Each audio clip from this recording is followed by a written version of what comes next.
in the flesh. Yeah, in the flesh, without a shadow of a doubt. It was Graham Souness's Rangers losing to Hamilton Accies. Graham Souness's first season back at Rangers, and my big pal, God rest him, Jerry Collins, went with his Hamilton Accies team under John Lambie to Ibrox, and they absolutely stunned Rangers that afternoon. Adrian Sprott scored the goal, and Jerry's just talked about it forevermore. Here's a chance at the start of this game for Falkirk. Ball scrambled here. Oh, it's a goal! Falkirk are ahead in the opening seconds. Here, Joe with the place in the back. It's an incredible turn. And the ball is played into the... I'll tell you they scored in a minute. I thought Scott Arfield actually got a touch in that. I'll confirm that. But it is Falkirk 1, Partick Thistle 0. Do you know, I looked today, I thought 4 games on open all night, Stephen. I thought this could be... Seemed like quite a long afternoon. What a start! Unbelievable, especially if it's Arfield that's got the goal. But I mean, that is the stuff of dreams for John McGlynn. There's been a lot of negativity over the last few weeks. It's definitely the most difficult period he's had in 18 months. What a start to the game that is for him. Got the scorer, Chick? It's Scott Arfield has got the goal. Can you believe it? We talked about the story of him coming back in, taking on the number 37 jersey. It's a real scramble in the box. He just opened his foot. I was kind of half blocked by a couple of players, but it's Arfield with the touch, and Falkirk ahead. What a fairy story return, and what a salute to Craig Gowans. Yeah, another sellout there today, and also it's been a struggle for Partick Thistle, despite that Chick telling us 1,400 Thistle fans have made the journey through there today.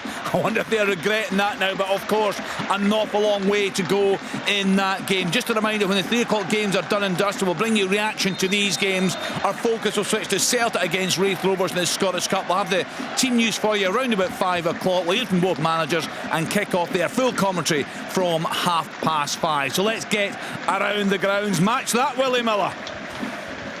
Kenny, we're just having a minute of applause for Billy Perry, who passed away, the ex-Dundee and Aberdeen player, an old teammate of mine as well. And that's it, came to an end there. But, you know, he's been well received. They announced his goals in 138 games for Dundee. He scored 106 goals. Wow, that's incredible. It's quite incredible. Yeah, just seen the pictures coming in here now. Lovely to get that minute's applause for him there. All the fans joining in that. So the game about to get underway there. We'll get back to Willie in just a minute or so's time. Let's get to the game at McDermott Park. John Robertson, this would feel like an important game for both sides, obviously, but for St Johnstone to continue that momentum. There's a chance. Oh, we nearly had the first goal there after a minute. Hamilton got the ball. St Johnstone tried to put it back. It was put forward to Nico Todorov. He's turned, smashed a good shot on, and Fisher has knocked it past the post there. But there's a couple of wee things as well, Kenny, touching on that. Callum Davidson, cup-winning manager, legends in attendance today, and it was nice but sad to see Gordon Marshall Jr. On the pitch today, warming up St Johnstone goalkeeper after the sad passing of his dad, Gordon Senior. Yeah, saw that, John. Yeah, nice to mention that. Let's get to the game through at Almond Vale and hear from Leanne Crichton. What's happening there, Leanne? No, not much yet, Kenny. Just a stalemate. Two sides just getting a feel for it in the early opening couple of minutes or so. Livingston in possession just now, but it's been scrappy so far. Certainly both teams to me look like they will try and play football right enough. Cove looked a moment or so ago just to work the ball through the thirds, but it broke down just as it arrived at Detling Glass and it was turned over. But Livingston in possession higher up the pitch just now, but still 0-0. So the only goal so far, a very early goal, the first minute, Scott Arfield for Falkirk, your former club, Stephen. Ahead of that, I was going to ask you, maybe still the same, how concerned you were just with Falkirk's form in recent weeks? Yeah, I was, and tip of the hat to John Robertson, who would have started him. John should have been in front there. Should have scored. The ball's whipped in there, it's flicked on, and Todorov couldn't get to it at the back post, but a big chance. And I've got the Chick Young syndrome today. I cannot make head nor tail of the Hamilton numbers. We can see it's very difficult. My goodness, it's so difficult. He has to score, doesn't he, Stephen? Might not get a better chance in that whole game. It's a really well worked corner, and Todorov, the striker as well, should score. Kenny, Airdrie's exactly the same. I mean, honestly, you can't see the numbers. The numbers are on the red V at the back, so you know it's impossible to pick them out. Just seeing that, well, that's the big screen right next to me in the studio, and from here I'm about 7 or 8 feet away. It's almost impossible to see it. So That's bear tough. with me. Bear with me. We will do. We will do. Just watching Dundee on the attack there. So, Chick, what a fantastic start in your game. You, Stephen, talking there about the difficult few weeks it's been for John McGlynn and some huge games coming up in that league. Yeah, but what a huge reward for them today if they win this. You know, in the parts of the fairy tale with the jigsaw all coming together. Chance at the other end this time. What a start to this game. The ball's clipped to the back post there from Jay Wright, and it was Sam Curtis that got onto the end of it there, header that's blocked on the line, but a chance for both teams to score in the opening 3 minutes. Fantastic start there, but you'd have to say it was a glorious opportunity for their away side, but Todorov just couldn't get on the end of it at the back post there. So, Chick, I was just saying, it feels like a big deal. We're talking a lot about Falkirk, but Partick Thistle, I don't think the fans, Chick, are going to be happy with their position, albeit they're in the last of the playoff spots in 4th, but they're so far off the pace. It's been a disappointment. Yeah, well, we know it's a 3-horse race now for the title. There's no doubt about that. Ayr, Falkirk, or as we stand, Falkirk, Ayr and Livingston. I think there's little doubt of that. Those of us who study this championship, it's a fascinating division, but it's usually closer than that. The teams are usually more bunched together throughout the league. It's a 3-horse race at the top, and I don't think Thistle are going to feature prominently. And at the end, it's a major blow to them at the start here to be going ahead so early in the game, and it's uphill battle for them. Falkirk in a change strip of white tops with dark blue hoops on them, and they really are all over Thistle in this opening stage. Thistle can go on the ball. They've given it away time after time, and Falkirk just keeping possession and moving forward, trying to strengthen that lead. Incredible atmosphere inside this ground, and as I said earlier on, Kenny, the next home game is against Dunfermline. You know, the rivalry between these two clubs, so they're doing tremendous box office business as well by bringing people into the ground. Here earlier, here's another chance for Falkirk getting forward again. Build-up's tremendous, so touch and pass inside the box, great football. And incidentally, going away from this, I've had a chance to see the Leyton Orient goal today. Yes, it was absolutely sensational. And you know what's terrible, Kenny? It's going to go down as an own goal. It hit the crossbar, came down off the goalie. And that, you know, there's something wrong with that. That's an all-time goal that you were talking about 50 years from now for that lad, and it's going to go down as an own goal. What's wrong with that, Chick? Sorry, what's wrong with it? Sorry, what? What's wrong with it? It didn't go in. It didn't go in the back of the net directly. No, but you've described it absolutely perfect. So it hits the crossbar, comes out, and then it hits the goalkeeper and goes in. It's an OG. No, but my point would be the ball was still. You didn't describe it perfectly then. I'm sorry. The ball was still in play. I hit the goalie, but it's still in play. I think it's just ridiculous. Was he in his own? Was he in his own half or the other half when he hit it? The ball's gone back. No, he crossed in there. Into the second half. He was about, I would say, 6 or 7 yards into the City half when he struck it, by the vision to do it. And he's on loan from Spurs. I think Ange might be giving him a call tomorrow. Yeah, he's certainly badly in need. He's badly in need. So just a reminder, the first goal of the day scored in Scotland, Scott Arfield on his return to Falkirk in the first minute. Falkirk 1, Partick Thistle 0. Every time I look up, I see the home side on the attack there, Willie. Well, yeah, but on the break, Airdrie had a big chance. It was Wilson, I think, that was down the left-hand side. Ben Wilson down the left-hand side found a real pocket of space and clipped it into the round about, maybe about 10 yards out, and the Dundee defenders were struggling to get back. They managed to get bodies back and clear the danger. But yeah, it's been mostly Dundee on the attack. The ball has been in the Airdrie half, but on the break there, that was probably the best opportunity of the game. And maybe if Wilson had managed to pick out one of his teammates, it could have ended up in the back of the net, and a little bit of a shock that we kind of thought might happen. But yeah, Dundee are very much in control of this game. Yeah, it's still goalless. The pictures are a bit behind in here, aren't they, Stephen? And actually, yeah. Oh my goodness me! And the first attack, Partick Thistle have equalised. Beautiful ball played forward. Played to the left-hand side is Logan Chalmers with a low shot beyond the goalkeeper. Partick Thistle level. What a start to this football match. Fabulous entertainment. It's Falkirk 1, It's Partick Thistle 1. You said he was happy with the list when it came out. He's rubbing it in now, isn't he? He's got the game of the day as well. There's been a few weeks he's predicted goals and they've failed to materialise, I have to say. But he definitely was excited about this one today. And actually, as you said, and we can hear it loud and clear through the airways, a terrific atmosphere there today. Oh, it's just terrific. You know, the terrible thing about this stadium, if they film it from the far side, you see three full stands. Of course, I'm looking into the wilderness over to Grangemouth and fields, I would say green fields, brown fields in the distance. But there's the other 3/4 of the stadium, are absolutely packed full. Kevin McAllister stand with the Falkirk fans to a man and woman in there. And this game already on fire, one each.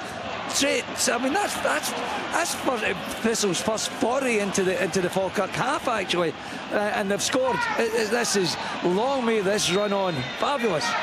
Falkirk 1, Partick Thistle 1. Scott Arfield with the opener in the first minute. Logan Chalmers with equaliser on 10 minutes. The pictures I was saying earlier, Steve, just a little bit coming into the studio here, but they didn't make the most of that counter-attack, Airdrie, but the ease at which they made the breakaways got to be of concern to Tony Docherty in the back of these two 6-0 defeats. Yeah, absolutely. When we watched it back, what I would say is Larkesh has made a goal-saving clearance there. It was a brilliant tag. Ben Wilson's actually just walking onto it. I think he's thinking about his celebration. He doesn't know Larkesh is there. And it's probably for any full-back, wing-back, it's unbelievable defensive cover. As you say, really worrying right through the heart of them. Airdrie were committing bodies. And that's why I think there's a renewed belief about Airdrie. They have. Rhys McCabe touched on it just before the game. He's speaking about they were in a totally different mindset before the last Dundee game finished 6-1. He even played himself and subbed himself at half time. They're going well. They've got their players back. They've made a few good additions in January, and I know Dundee have had more of the ball, but they have been the team looking more likely to score here. It's an interesting one, Leanne, and Chick touched on it there. He mentioned this several weeks ago when they really were in that dreadful run of form, but at no point did we really hear much talk over the future of Rhys McCabe. No, we didn't, which is fairly enlightening and refreshing in the football world. I think the fact that he's a young manager, he certainly made his mark last season, clearly proven that he can tactically shape a team and put together a really good team that can play some attractive stuff.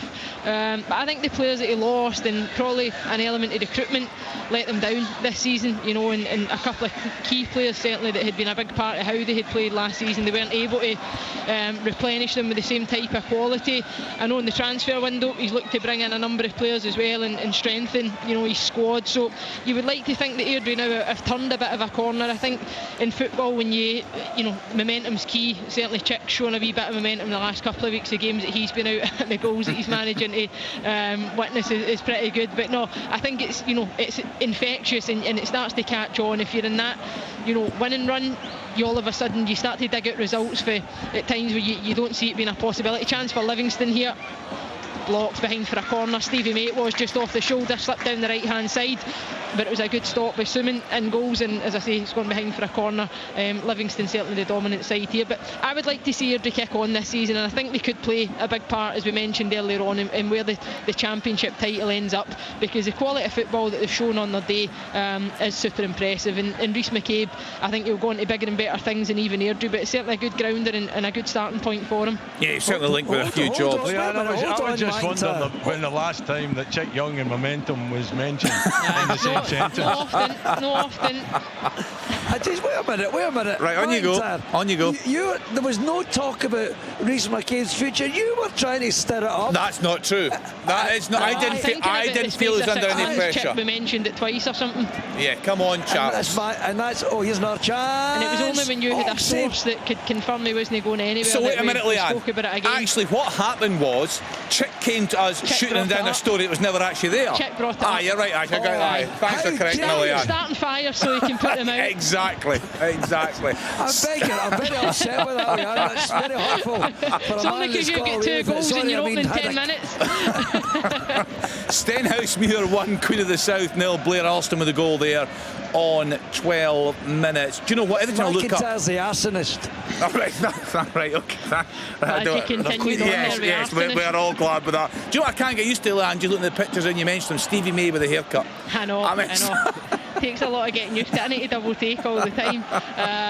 But no, listen, he's in fine form this afternoon as well. Really lively.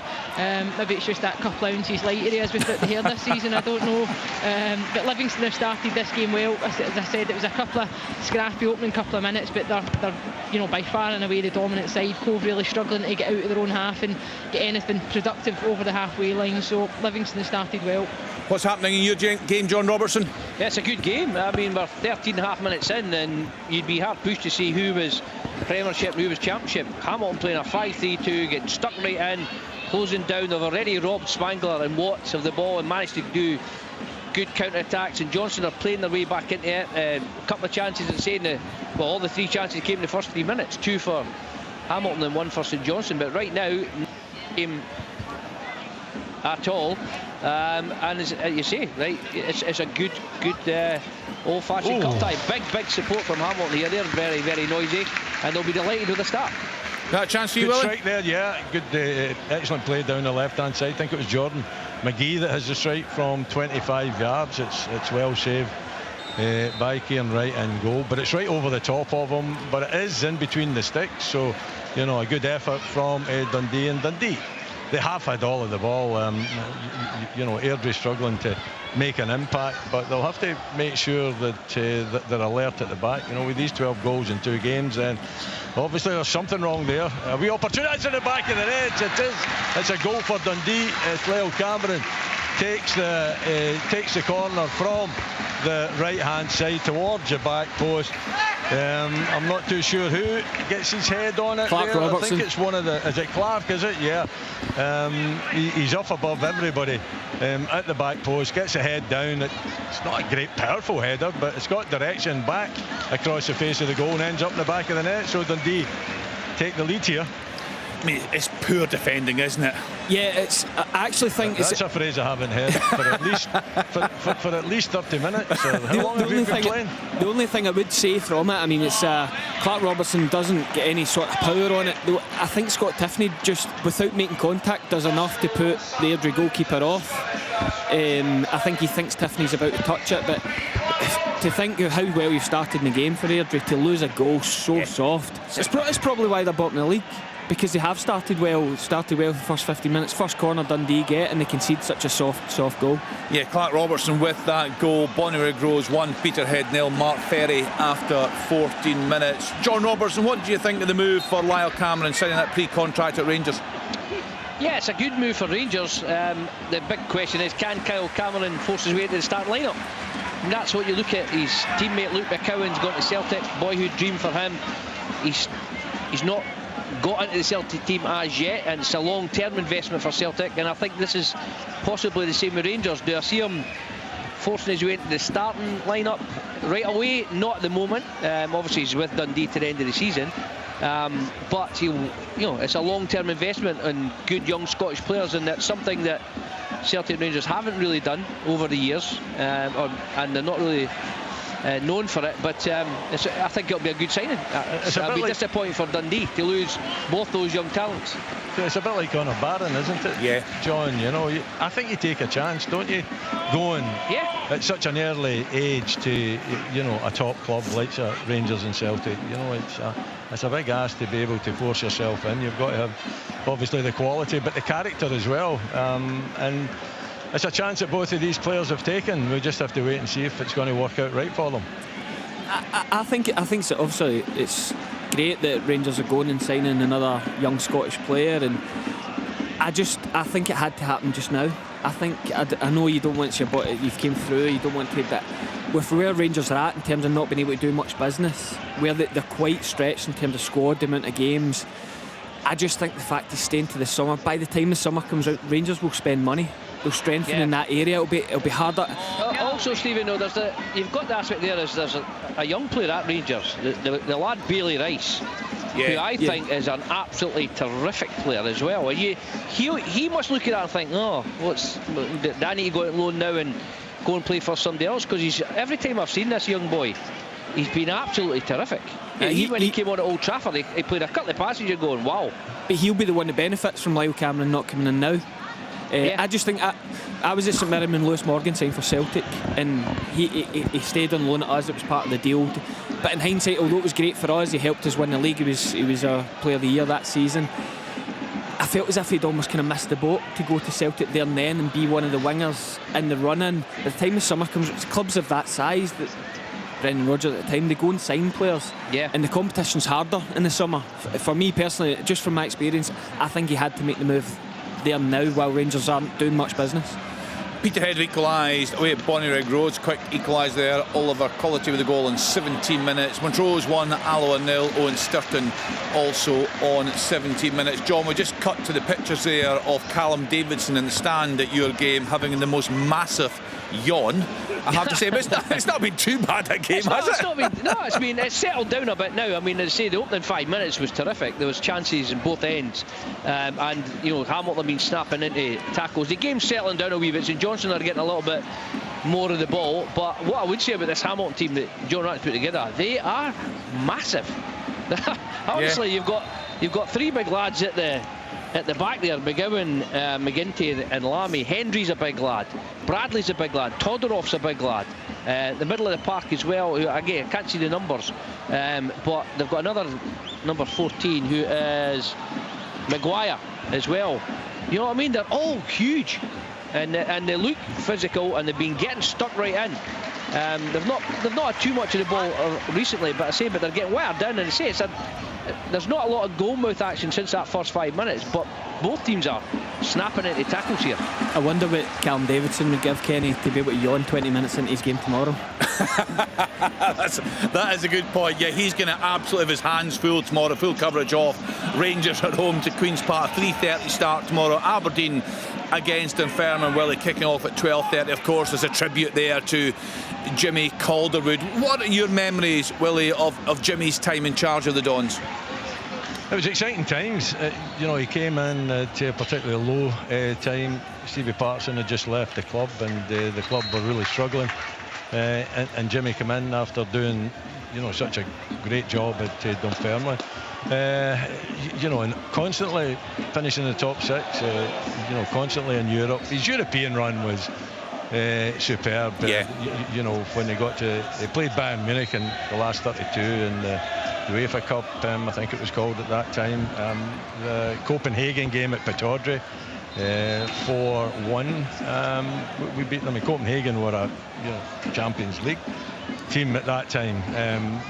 But to give me the opportunity to sit with Rummenigge and Breitner again at the table, being a director when they come over. There's one funny story that I've got to tell you. Jimmy had his, and I say this with all great respect. We were over in Dnipro, and it was a fantastic game. Dan Mackey getting the goal, and that allowed us to be in the draw to meet Bayern Munich. And they do the after-match hold on, there's a chance here. Lyle Cameron all the way through, wee opportunity, crosses it across the face. Almost an OG. Good play there by Lyle Cameron, picking it up and driving it across the face of the goal defender and puts it for the corner. And Jimmy had the post-match kind of a press conference, and they had an interpreter there. And Jimmy started talking. I could see this interpreter looking very strange. She couldn't understand what Jimmy was saying, so I had to get Lisa at Aberdeen to go up and sit between Jimmy and the interpreter to interpret Jimmy into English for the interpreter to then. Oh my goodness me! Partick Thistle have turned it around, and it's Brian Graham with a touch to the near post. Unbelievable! Thistle fans coming out the stand as Brian Graham goes towards them. Thistle ahead. Wow, it's an attack down the right hand side. He makes a great near post run and just turns it in. And he's still celebrating with supporters. This is astonishing. The Falkirk fans have been silenced. It's Falkirk 1, Partick Thistle 2. Absolutely incredible. I questioned earlier about the away support. 1,400 Thistle fans making the trip to Falkirk. After a minute they were behind. They must have thought another long afternoon ahead, but Brian Graham has fired them in front after Logan Chalmers equalised in 10 minutes. Remember, Scott Arfield on his return to Falkirk had opened the scoring in the first minute there. An absolutely electric game, Falkirk against Partick Thistle. And Chick, just on that brilliant story Willie was telling us, that won't surprise you at all, will it? Oh, Jimmy, I loved him. When he moved to Aberdeen, I said to him, don't be buying a house, because you're not be there long. But he always said, when he eventually left, he said, I have to thank you. He says, if you told me not to buy a house, I bought a house. He says, I think I made a right few quid now when I flogged it. He was a diamond of a human being. Wonderful company, Jimmy. And you know, I think I told you before, Kenny, that when I kind of introduced myself when he came up to Scotland to Dunfermline, and said, what are you talking about? He said, we were together at Anfield in '78, the World Cup qualifying. He was playing for Birmingham City. All right, goal, Leanne. Yeah, it's just come from a set piece. It's a free kick just almost towards the touchline, halfway between the corner flag and the penalty area. It's whipped in. I think the final touches come off Ryan McGowan, who literally looked as if it just hit off him and ended up in the back of the net. He had a smile on his face. Livingston are delighted. As I mentioned, they've had a quick start in the game. Came from a foul and Robbie Fraser over in that far left-hand side. So Paul Hartley will be frustrated in the manner in which the free kick was conceded, certainly. But Cove have got to defend their box better. But it's Livingston with the advantage. It's Livingston 1, Cove Rangers 0. Leanne, it wasn't even a good delivery. It was almost like a miss-hit. I know, because it almost looked as if McGowan was adjusting to kind of volley. I don't even know if he gets the side foot on it. Does it almost come off his body? Yeah, I think it just hits off him and goes in. Aye, everybody kind of looked at it. That's how he seemed a bit bemused that it had ended up in the back of the net, certainly. Poor from a Cove perspective. Yeah, they're claiming it next time he's in here, that is for sure. Ryan McGowan, he was saying last week, and I think, Chick, you were sitting next to at East End Park, sitting next to Davy Martindale, and I was asking you to ask Davy Martindale what he thought of Ryan's performance at Falkirk the previous night. And I think Davy had gone through him over the penalty. I think that's what he was saying, which I'm sure is a scary experience. Peterhead 2-1 up now away at Bonnyrigg Rose. Kieran Shanks with a goal there on 24 minutes. Just a couple of things to get you thinking about our pundits this afternoon. So we've done this before, the Scottish Cup high, the Scottish Cup low. So today, the Scottish Cup debut, your memories of that. And also, we're talking there about Lyle Cameron. He will move to Rangers in the summer. A lot of business done in January by many clubs. I want you to tell me the best bit of business in Scottish football has been done this season so far. I've written down 1, 2, 3, 4, 5. There'll be many, many more than that. But the best bit of transfer business so far done in Scotland. Just confirmation, that goal given to Ryan McGowan, 25 minutes, Livingston 1, Cove Rangers 0. Let's go back to John Robertson at McDermott Park. What's happening there, John? Not a lot. As I said, the game's really settled down. It's a bit of a stalemate. The pitches, I don't know if you can see the pictures, but it's very bare. The St Johnstone ground was out, throwing a lot of seed down as well, and it's the inclement weather's had its toll. But there's nothing in the game. As I say, there's been a couple of half chances for both teams early on. Nobody's really taken control. There's not been apart from the chance that Todorov nearly got on at the back. That's as close as anybody's came so far. But as I said, that Hamilton showed a physicality themselves. St Johnstone are trying to play nice football through them, but it's very even. Is that another chance there? It was a chance, yeah, Kenny. The opposite end this time. It was Finlay Marshall through and goal, left-footed strike, but Nicholas Suman does really well. Sorry, Jerome Prier, I'm looking at my team sheet. It was a quick counter-attack from Cove Rangers, but I think he's got to do better. He hits it straight at the goalkeeper, who does well in terms of spreading his body. I think he gets his touch with his feet. That is a goal for Dundee, and it is Lyle Cameron. It's an awful blunder down the right-hand side there for Airdrie, giving the ball away. I'm not too sure. He hits the byline, cuts it back for Lyle Cameron, and Lyle Cameron has the easiest opportunity just to open up his foot, side foot it into the far corner, but dreadful defending, one given away by Airdrie and pounced upon by Dundee, and Lyle Cameron makes it 2. I think it's Dylan McDonald. I actually wonder who's he moaning at, because he's played the ball blindly back to the goalkeeper. Yeah. He's not checked. Tiffany's really bright, he's been really lively, he's on the front foot, he's read it well, he's picked out his mate Cameron, and he's a very good finisher. But I think it Rhys McKay. Yeah, sorry, I thought someone. Lyle Cameron with that goal there. So Clark Robertson on 13 minutes, Lyle Cameron with the second. Indeed, cruising now at home to Airdrie. That was just shocking. So defending there, wasn't it? Yeah. I mean, for all the good play, probably what Willie's saying about playing good football, you've conceded a really soft corner and then a short back pass. Stennismuir 2-0 now at home to Queen of the South. Corey O'Donnell with that goal on 28 minutes. Peterhead cruising away at Bonnyrigg Rose. 3-1 up now. Max Barry on 26 minutes. Let's get back to the game in the Championship today at the Falkirk Stadium. Falkirk at home to Partick Thistle. What's happening there now, Chick? Anything at all by way of a fight back from the home side? Well, they can't find the off switch in this game. The game is flowing from end to end.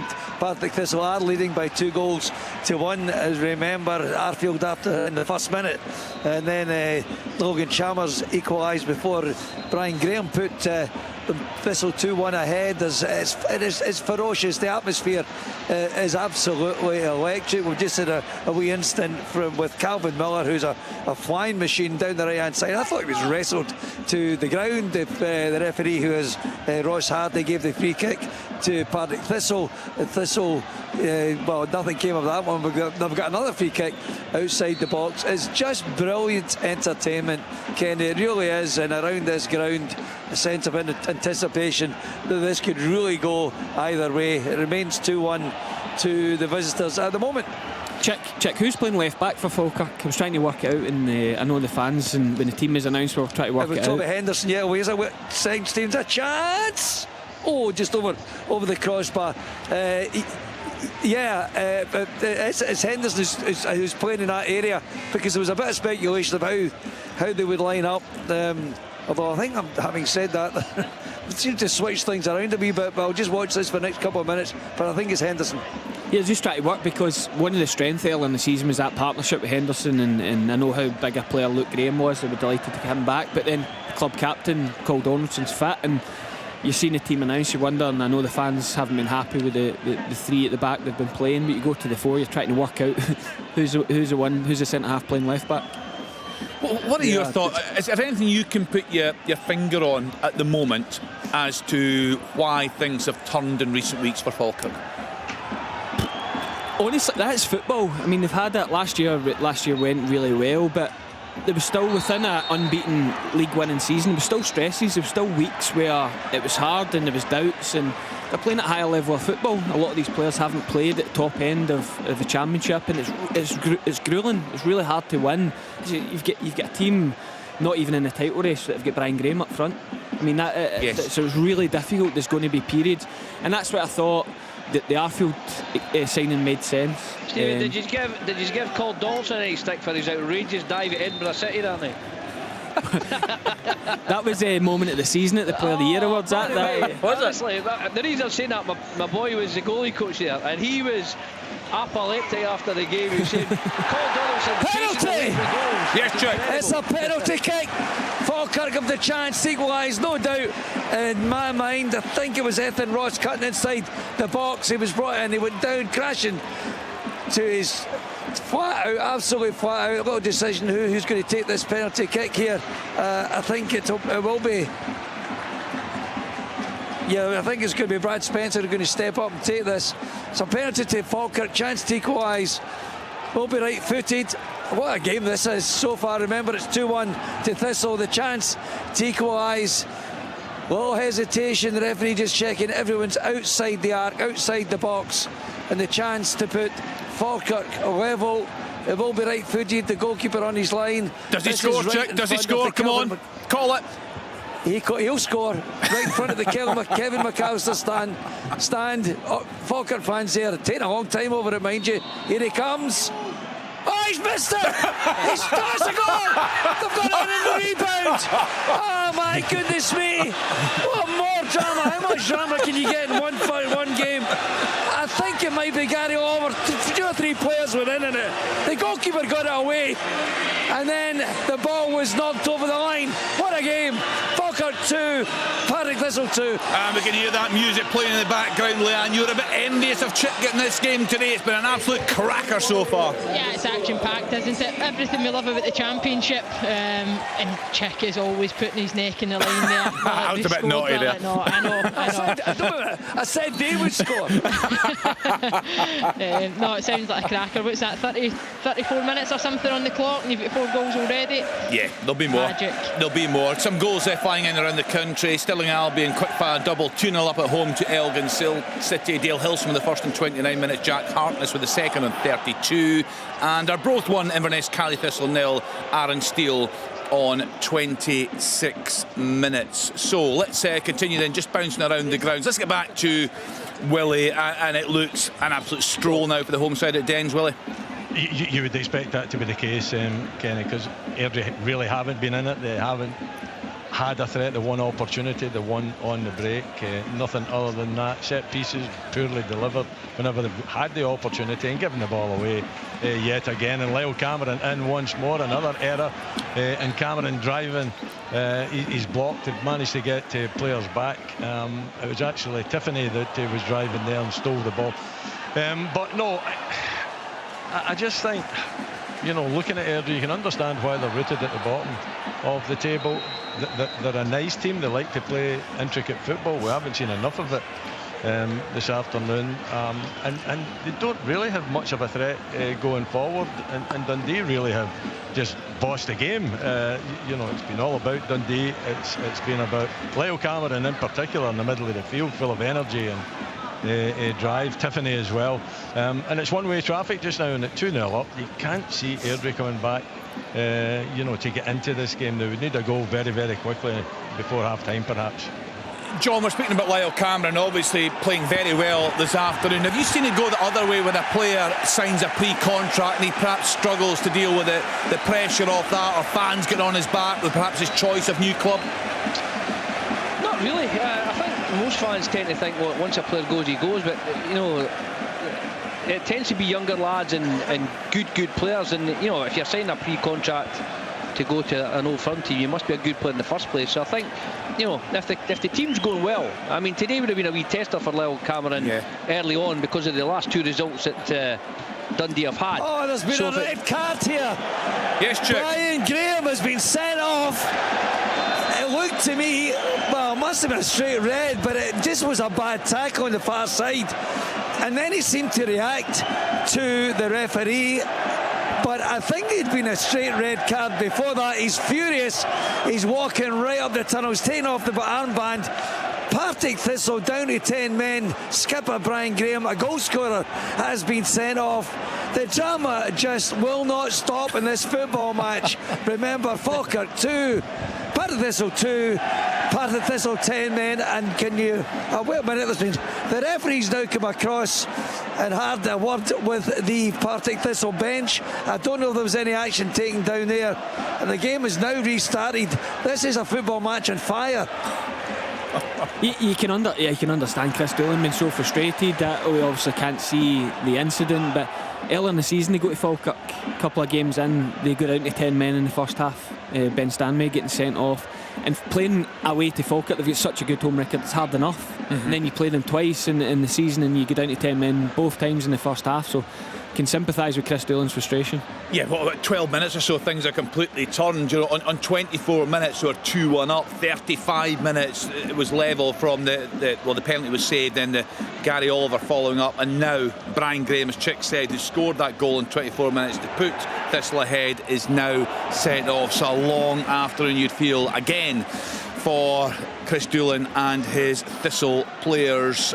Just going through all the scores for you. Another goal coming. Edinburgh City 1-0 up away at Forfar. John Robertson with that goal on 34 minutes. So in the fifth round of the Scottish Cup, Dundee 2, Airdrie 0, Livingston 1, Cove Rangers 0, St Johnstone 0, Hamilton Accies 0. That incredible game in the Championship today. Falkirk 2, Partick Thistle 2. Thistle, as Chick's just been telling us, down to 10 men. In League 1, Annan Athletic 0, Dumbarton 0, Arbroath 1, Inverness Cally Thistle 0, Montrose 1, Alloa Athletic 0, Stennismuir 2, Queen of the South 0. In League 2, Bonnyrigg Rose 1, Peterhead 3, Clyde 0, Stranraer 0, Forfar Athletic 0, Edinburgh City 1, Spartans 0, East Fife 0, Stirling Albion 2, Elgin City 0. And it's FA Cup weekend down south. Just getting the latest score for you. So the lunchtime kickoffs: Leeds 0, Millwall 2, Leyton Orient 1. That wonder goal for them. Manchester City 2,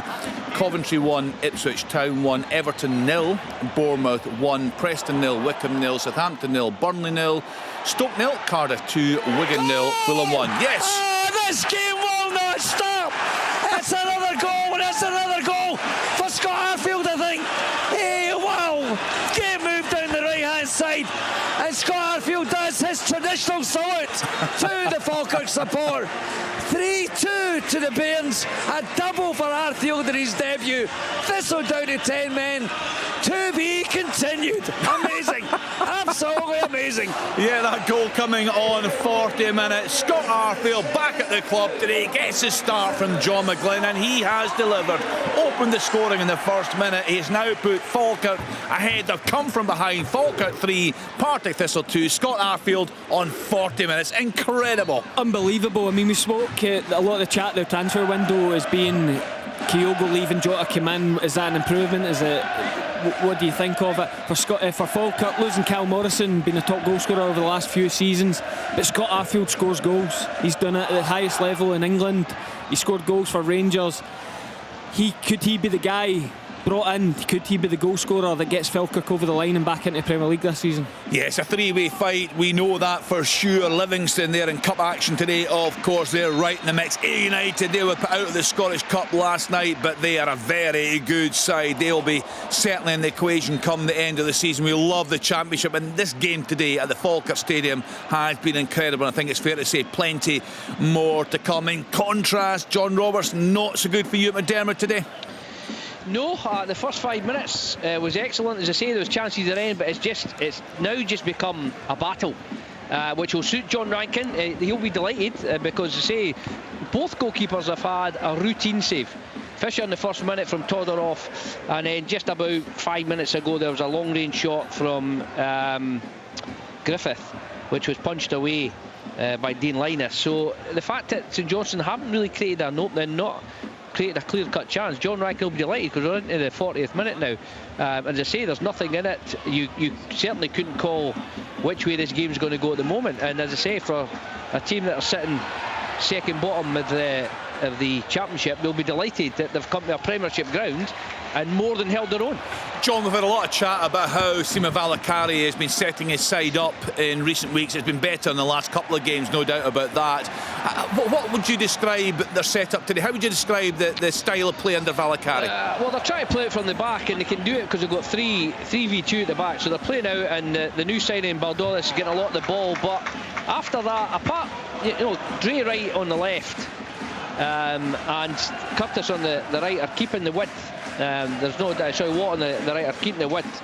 There's absolutely no doubt about that. But the rest of them are all interchanging. They've got 2 central midfield players, 2 attacking midfield players, but they're not. It's not the gung-ho having 3 or 4 forwards on at the same time. They say they've got midfield players who'll get forward, but only Mackenzie Kirk is the only out-and-out forward. A chance here for Kirk. Oh, he should score. He's 6 yards out. It's a great ball from Watt. Kirk's up 6 yards out. He's headed it straight at Dean Linus. That's been the best chance of the game so far in the 41st minute. That's a sitter. He's just mistimed his jump. I mean, it's right in the middle of the goal. Any sort of contact there, Dean Linus will have no chance. I was just touching on John St Johnstone. Because Hamilton's, he said 3 big centre halves, Sean McGinty, Dylan McGowan and Ricky Lamy, none of them are overly confident in the pace now. I think they're all getting on. So there's no space for St Johnstone to look, and lots of times they've played their passes, but then they've tried to find Mackenzie Kirk in behind. There's no space for him. The problem is they're not going early enough. They're playing out from the back, and Hamilton know they're playing out from the back. So Hamilton are quite content to sort of pick up an area sort of halfway between the halfway and 18-yard line. If they're going to use Kirk, they're going to have to use him early, because the further forward St Johnstone come, the deeper the Hamilton back 5 go, and they look very, very comfortable defending the edge of their box. Willie Miller. Third goal for Dundee. Adewumi this again. time. Oh, Oh, another. This time kick did get slipped in. He's clipped it back. It's an opportunity for Svedberg. He's headed it straight. Dean Linus. I'm reading too much of these emails when you're supposed to be gentlemanly and not interrupt. And then when I start my goal, John interrupts me for no goal. Sorry, I don't read the emails, Willie. Okay, John. Good chance for Cove there, Kenny. Yes. Yeah, it's Mitch Megginson from distance. Actually, it was a snapshot. The ball just sat up from probably about 25 yards from goal, bouncing. Prior was looking to backtrack and got onto his goal line, and he pulls the shot. I think the goalkeeper must have just got a touch, put it onto the post. It's a corner for Cove now, just as we head towards half-time. Yeah, they're still right in the game, but it's game over, as you've been saying, Willie Miller at Dens Park. Pretty much. It's hardly get started, to be perfectly honest, Kenny. Airdrie have been pretty dreadful. Haven't shown much at all, and Dundee, have been rampant. They've got another opportunity, and fortunately for them, it's cleared. As Adewumi, ravages them down that left-hand side and cuts it back. But they had a defender there to clear it. 3-0. You wonder where it's going to finish. To be perfectly honest, because every time Dundee go forward, they look dangerous. Airdrie poor defensively, giving the balls away when they're not under pressure. Adewumi getting that third goal there. Another error by the defence, and he runs right through just the goalkeeper to beat, and doesn't make any mistakes. So you would think at this stage, definitely the game over. Dundee fully in charge before half time, and it's 3-0 to them. Willie, you're so lucky you haven't seen a replay of that goal, because Craig Watson, you speak about being 3-0 down before half time, you speak about bottom of the league, for all the nice football they play. I mean, the goalkeeper, they play pretty patterns to get out, and at times they move the ball well. Craig Watson's just thrown a leg out. It's like you're trying to outstretch with your back leg as the last man. I mean, Scott Tiffany, you're playing Premier League players. Scott Tiffany is the easiest pass in the world into Adewumi to score, but that's not defending, that's not proper defending. There's lack of care in that from Craig Watson there. And the problem is, we've been speaking about their improved form, one win in the Cup in recent weeks, of course, 2 wins in the league, but a heavy defeat today, and that's a huge setback. Honestly, the confidence. There's levels between these teams, okay? So Dundee play well, you could win, they could win 3 or 4 now, right? But the 3 goals they've conceded are an absolute disgrace from a defensive point of view. Yeah, we've spoken a lot about defending, and another opportunity here really is a corner for Dundee. Yeah, it was a corner. Yeah. It was thrown in, but it was reasonably easy to defend in this occasion. But it's just wave after wave of attack, and Airdrie don't look as though they're up for it at all. It doesn't look as though it's a cup tie. It's they're not very combative. They're definitely not showing the quality of play that they're capable of. They're disjointed as well, and at the back, well, all over the place basically. But they're still continuing to get the full backs forward and playing with the 2 centre backs well stretched, leaving a huge amount of space to be occupied by Dundee. Listen, Reece has got his way of playing football, but against a team like Dundee and the way that they're playing this afternoon, then it's just not working. Another opportunity. It's got to be. It is. It's a 4th, and it's given away yet again. Honestly. Oh my goodness! Incredible. You would think that look at that. Defensively, and I was just saying, 2 fullbacks up at the halfway line, 2 centre back, fully stretched, and again, I think it was Watson again that dwelt on the ball, and McMaster, the centre mid, he's dropping in as if he is a centre half. He's not even looked behind him. I can't see the number, so honestly, guys. Here, Kenny, Livy 1, Cove 0. I'm just guessing. At half time here at Falkirk Stadium, it's Falkirk 3, Partick Thistle 2. They've actually played a one, as I said, Dean McMaster, the midfielder, he's dropped into centre half. He's played a 1-2 with the goalkeeper. Not at any point looked behind his shoulder for any Dundee players. It's like they're at training before training starts. Was that 3-1 there when Dundee? Because Simon Murray all the time in the world. The goalkeeper hasn't said man on. No. Dean McMaster's not checked his shoulders. Honestly, the 4 goals, horrendous, and they keep getting worse, the goals they lose.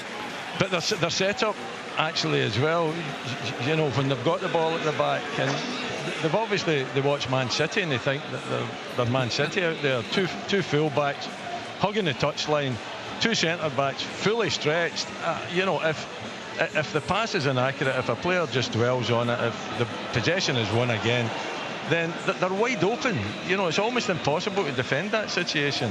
It's just poor defending. I mean, does he have another way, Stephen? Surely now he has to change something just to damage limitation. That's surely what this is all about now. Yeah, I played. I mean, I had one of the worst experiences in my career in the playoffs against Airdrie. They defended well. They were a hard team to score against when they were on top. They played in the right areas.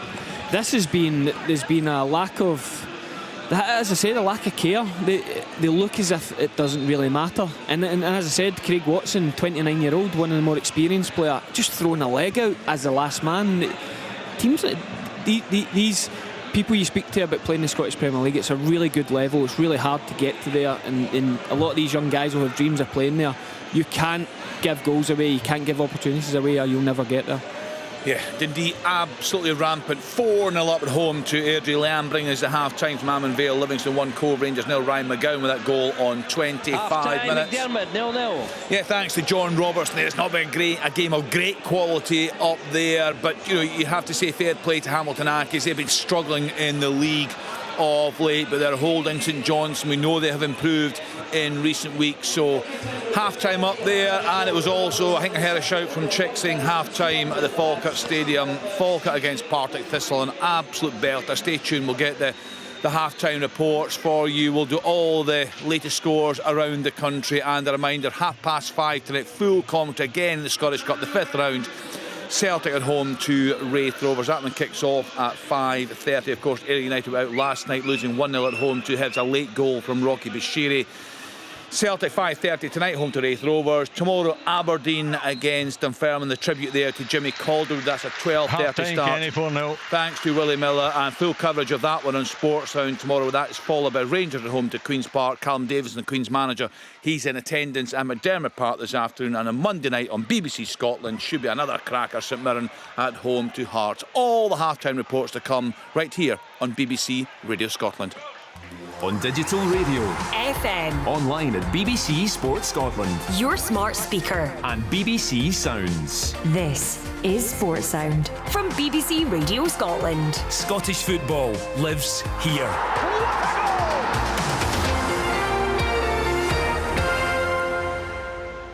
You're listening to Sports Sound on BBC Radio Scotland. We are covering 4 games for you this afternoon. 1 in the Championships and a belter. We'll get to Chick Young in just a couple of minutes' time. But let's start in the 5th round of the Scottish Cup and head for Dens Park. It's been an absolute rout there for Dundee. They're at home to Airdrie. There for us, Willie Miller. It has been, Kenny, 4-0 at half-time, and Dundee, actually coasted the first 45 minutes. There was no resistance. There was no real direction from Airdrie. They barely had an opportunity a couple of times on the break, and it was just all too easy for Dundee to mount attack after attack after attack, and always looking a threat and being able to be gifted 2-3 of the goals. Poor defending from Airdrie. The first one coming from a set piece, and Clark Robertson getting Leo Cameron from the right hand side, just clips it into the middle of the goal, and Clark Robertson goes up there basically unchallenged and heads it back across into the far corner for the first goal. Leo Cameron gets the second, again an error down the right hand side of the Airdrie defence, and Scott Tiffany getting onto the ball in the byline, cuts it back for Leo Cameron simply just to open up his right foot and slot it in to the far corner. You didn't think it could get any worse for Airdrie, but it did. The Scott Tiffany pounced on an error once more, hits the byline, cuts it back, and Wumi just runs in, only the goalkeeper to beat and makes no mistake. And then Leo Cameron gets the 4th goal. McMaster giving the ball away. Simon Murray gets onto the error, cuts it back for Cameron to make no mistake to make it 4. It looks as though, well, it doesn't look as though Dundee are definitely into the quarter-final, but it's hardly been a contest here at Dens Park. It stands Dundee 4, Airdrie 0. Thanks to Will Miller. Just looking at Rhys McCabe's thoughts pre-match, he said he wasn't fearing going to Dundee despite a heavy defeat there in the League Cup. Last 3 wins have given his players a lot more belief. That's what he said. He's going to have a job picking them up after this disaster this afternoon at Dens Park. So Dundee cruise in there. Next stop, McDermott Park, St Johnstone home to Hamilton Accies. Let's hear from John Robertson. Yeah, it's half-time here, St Johnstone 0, Hamilton Accies 0, and all the excitement really came in the first 3 minutes. Hamilton nearly scored in the first minute. Nikolai Todorov turning and having a shot well saved by Andy Fisher, who has replaced the goalkeeper today. And then just 2 minutes later, from a corner, it was whipped in. This time Ryan McGowan, so he got his head on it, and Todorov at the back post just couldn't get his toe to the ball to turn it in. St Johnstone immediately went up at the other end, and it was an opportunity for Curtis, who had a great strike, well saved by Dean Linus. After that, it basically got turgid in midfield, lots of tackles going in. Hamilton giving as good as he got towards the end of the first half. A Stephen Watt shot from 20 yards, but out a very good save from Dean Linus. And then probably the chance of the match came in the 41st minute. Curtis down the left, cut in, whipped the ball in. McKenzie cut 6 yards out, just mistimed his jump. He caught the header as he on his way down. He headed straight at Dean Linus, and then just on the half-time whistle, a ball in from Dre right on the left. This time Svedberg, who's also making his debut there, a diving header from about 8 or 9 yards, again straight at Linus, and a comfortable save. John Rankin and the Big Accies support will be happy, because until the last couple of minutes, St Johnstone hadn't really opened them up at all, and they've looked threatening on the break. But at the interval, St Johnstone 0, Hamilton 0. Thanks to John Robertson. Next up, Almond Vale, Livingston at home to Cove Rangers. There for us, Leanne Crichton. Thanks, Kenny. Yeah, it's Livingston 1, Cove Rangers 0, and as it stands, it's Ryan McGowan. He's the difference in the match with his first half opener. It's been a first half of football for me with very little really to report. Certainly took a while for the wheels to start turning, albeit Livingston dominating possession, but very little output for their efforts. The home side, they did have a couple of corners, but the first real sight of goal came 16 minutes was on the clock. A Stevie May snapshot from distance was deflected round the post for another corner. We did finally then get the breakthrough. 26 minutes was on the clock, and it was the Lions who broke the deadlock. Rhys McAleer with a delivery from the free kick down to my left hand side. Not by any means his best, but it was Ryan McGowan with the final touch to bundle it over the goal line and certainly give Davy Martindale's a well deserved lead at this point. Minutes later, Finlay Marshall could have levelled the scoring for the visitors. It was a good chance. He was through in goal, but he fired his left foot shot straight at Jerome Prior. A big chance gone for the visitors, and Mitch Megginson almost dragged his side level. Just minutes before half time, the ball broke just outside the box, and his right foot effort was tipped onto the post by the Livy stopper again, just to ensure that his side maintain their half time advantage. So still all to play for. Certainly Paul Hartley might reshuffle the pack and look to try and get a bit more out of his players, but at 1-0 you're never out of the game. So as it stands at half time, it's Livingston 1, Cove Rangers 0. So in the fifth round of the Scottish Cup, Dundee 4, Airdrie 0, Livingston 1, Cove Rangers 0, St Johnstone 0, Hamilton Accies 0. 5:30 start, Celtic at home to Raith Rovers. Full coverage come right here on BBC Radio Scotland. One game takes place in the Championship today, Chick Young, and it has been a sensational match. Falkirk 3, Partick Thistle 2. Let me tell you a story. Once upon a time in Falkirk, this game exploded in the first minute, and it's been an inferno ever since. Scott Arfield, returning to the club, takes the number 37 jersey that was worn by young Craig Gowans as a tribute to the young man who lost his life 10 years ago, and scores with less than a minute on the clock back on his return to Falkirk. 1-0 to the Bairns then, but Logan Chalmers equalises for Partick Thistle. A lovely goal down the left hand side, and then Brian Graham in dramatic fashion scores a second to put the Jags 2-1 ahead after 20 more minutes. Brian Graham, though, the drama had only just begun with him. He had a bad tackle, he was yellow carded. I think he then said something to the referee who responded. The referee is Ross Hardy, and he responded with a second yellow card. Brian Graham, the Partick Thistle captain, was sent off, and in the wake of that, the team started to fall apart. Gary Oliver equalised after Brad Spencer had a penalty kick saved by David Mitchell. It came back to Oliver, and he rattled it into the back of the net. And then, would you believe it, Scott Arfield again, assisted by Ethan Ross, put the Bairns 3-2 ahead. This has been one inferno of a first half. A packed stadium inside Falkirk. The home support have sold it out in excess of 1,200 to 1,400 Thistle fans inside the ground. it could be another sellout, 4th in a row, because the next home game is against Dunfermline.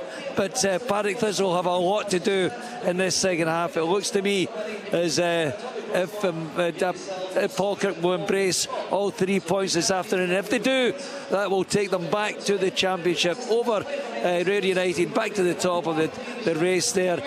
But what an afternoon, what a second half to come. It is at half time.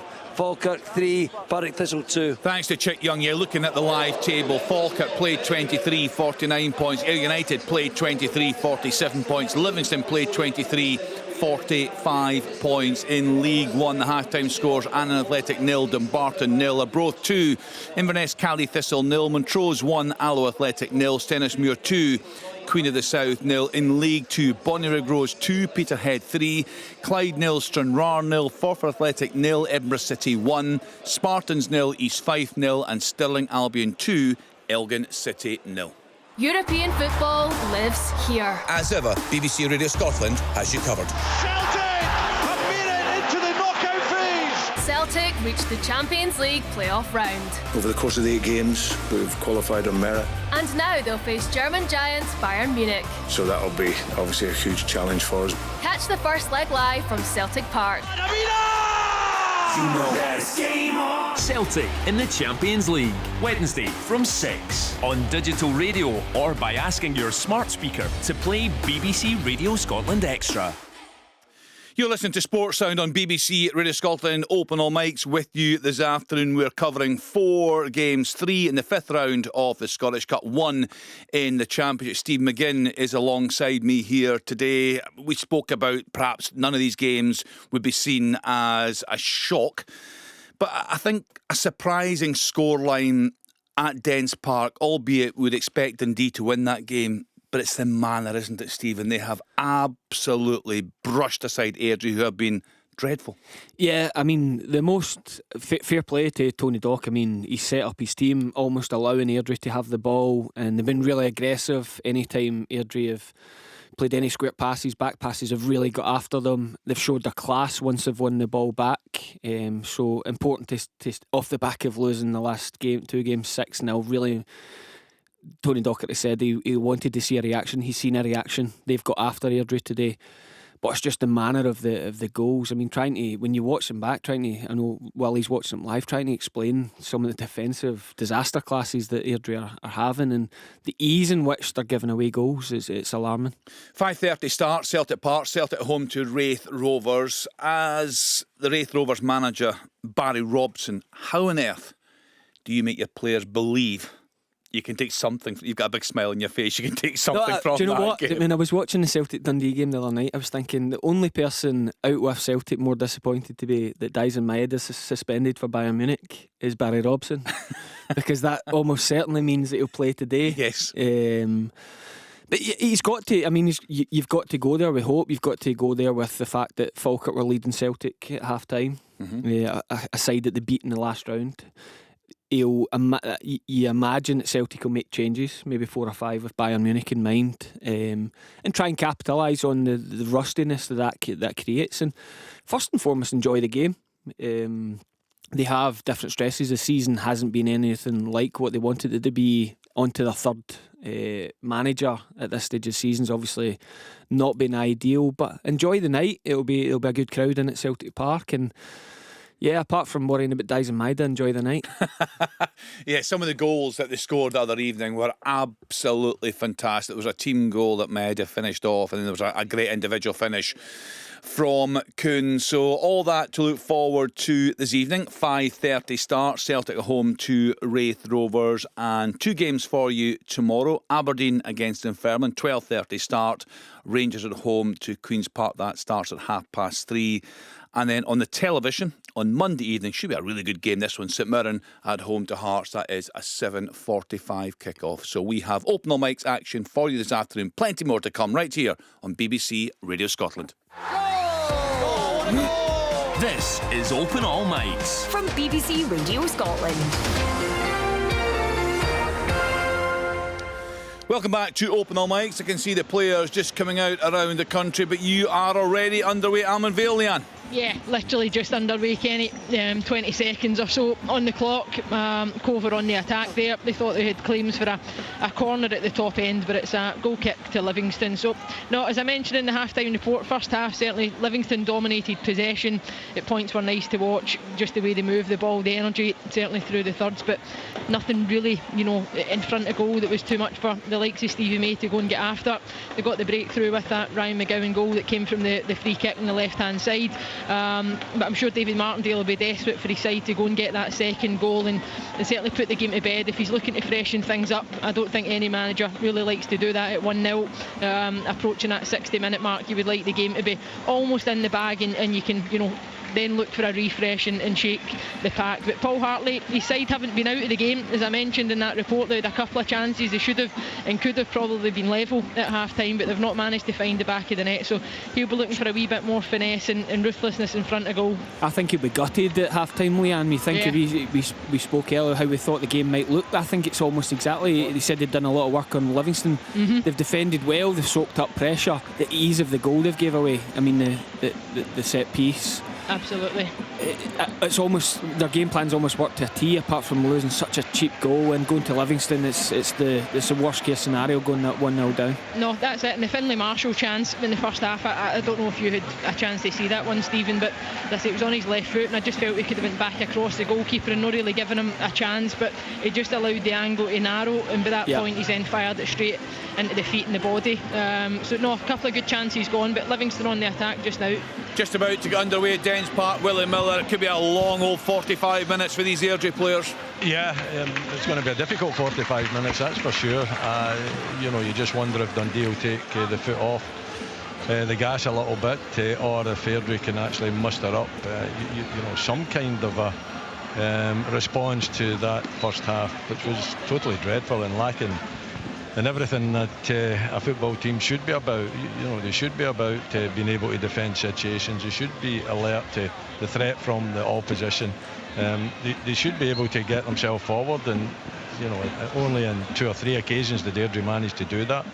They just look as though they're rudderless, and a team that likes to build up play just haven't been able to do that. It's been a poor performance from Dundee. They've been on the front foot. They've been in control of the game. They've taken the game to Airdrie. They've been presented with 2, possibly 3 goals, and it's been a really easy afternoon for them. It's a kind of afternoon that you dream of in a cup tie, when you're not really under any pressure whatsoever. The fans are sitting, they're nice and quiet, they're enjoying their pie and their coffee, and they're into the quarter-finals. So yeah, it's I don't know what Airdrie will do. I don't know what Rhys McCabe will do, whether he'll try to shut up shop or not.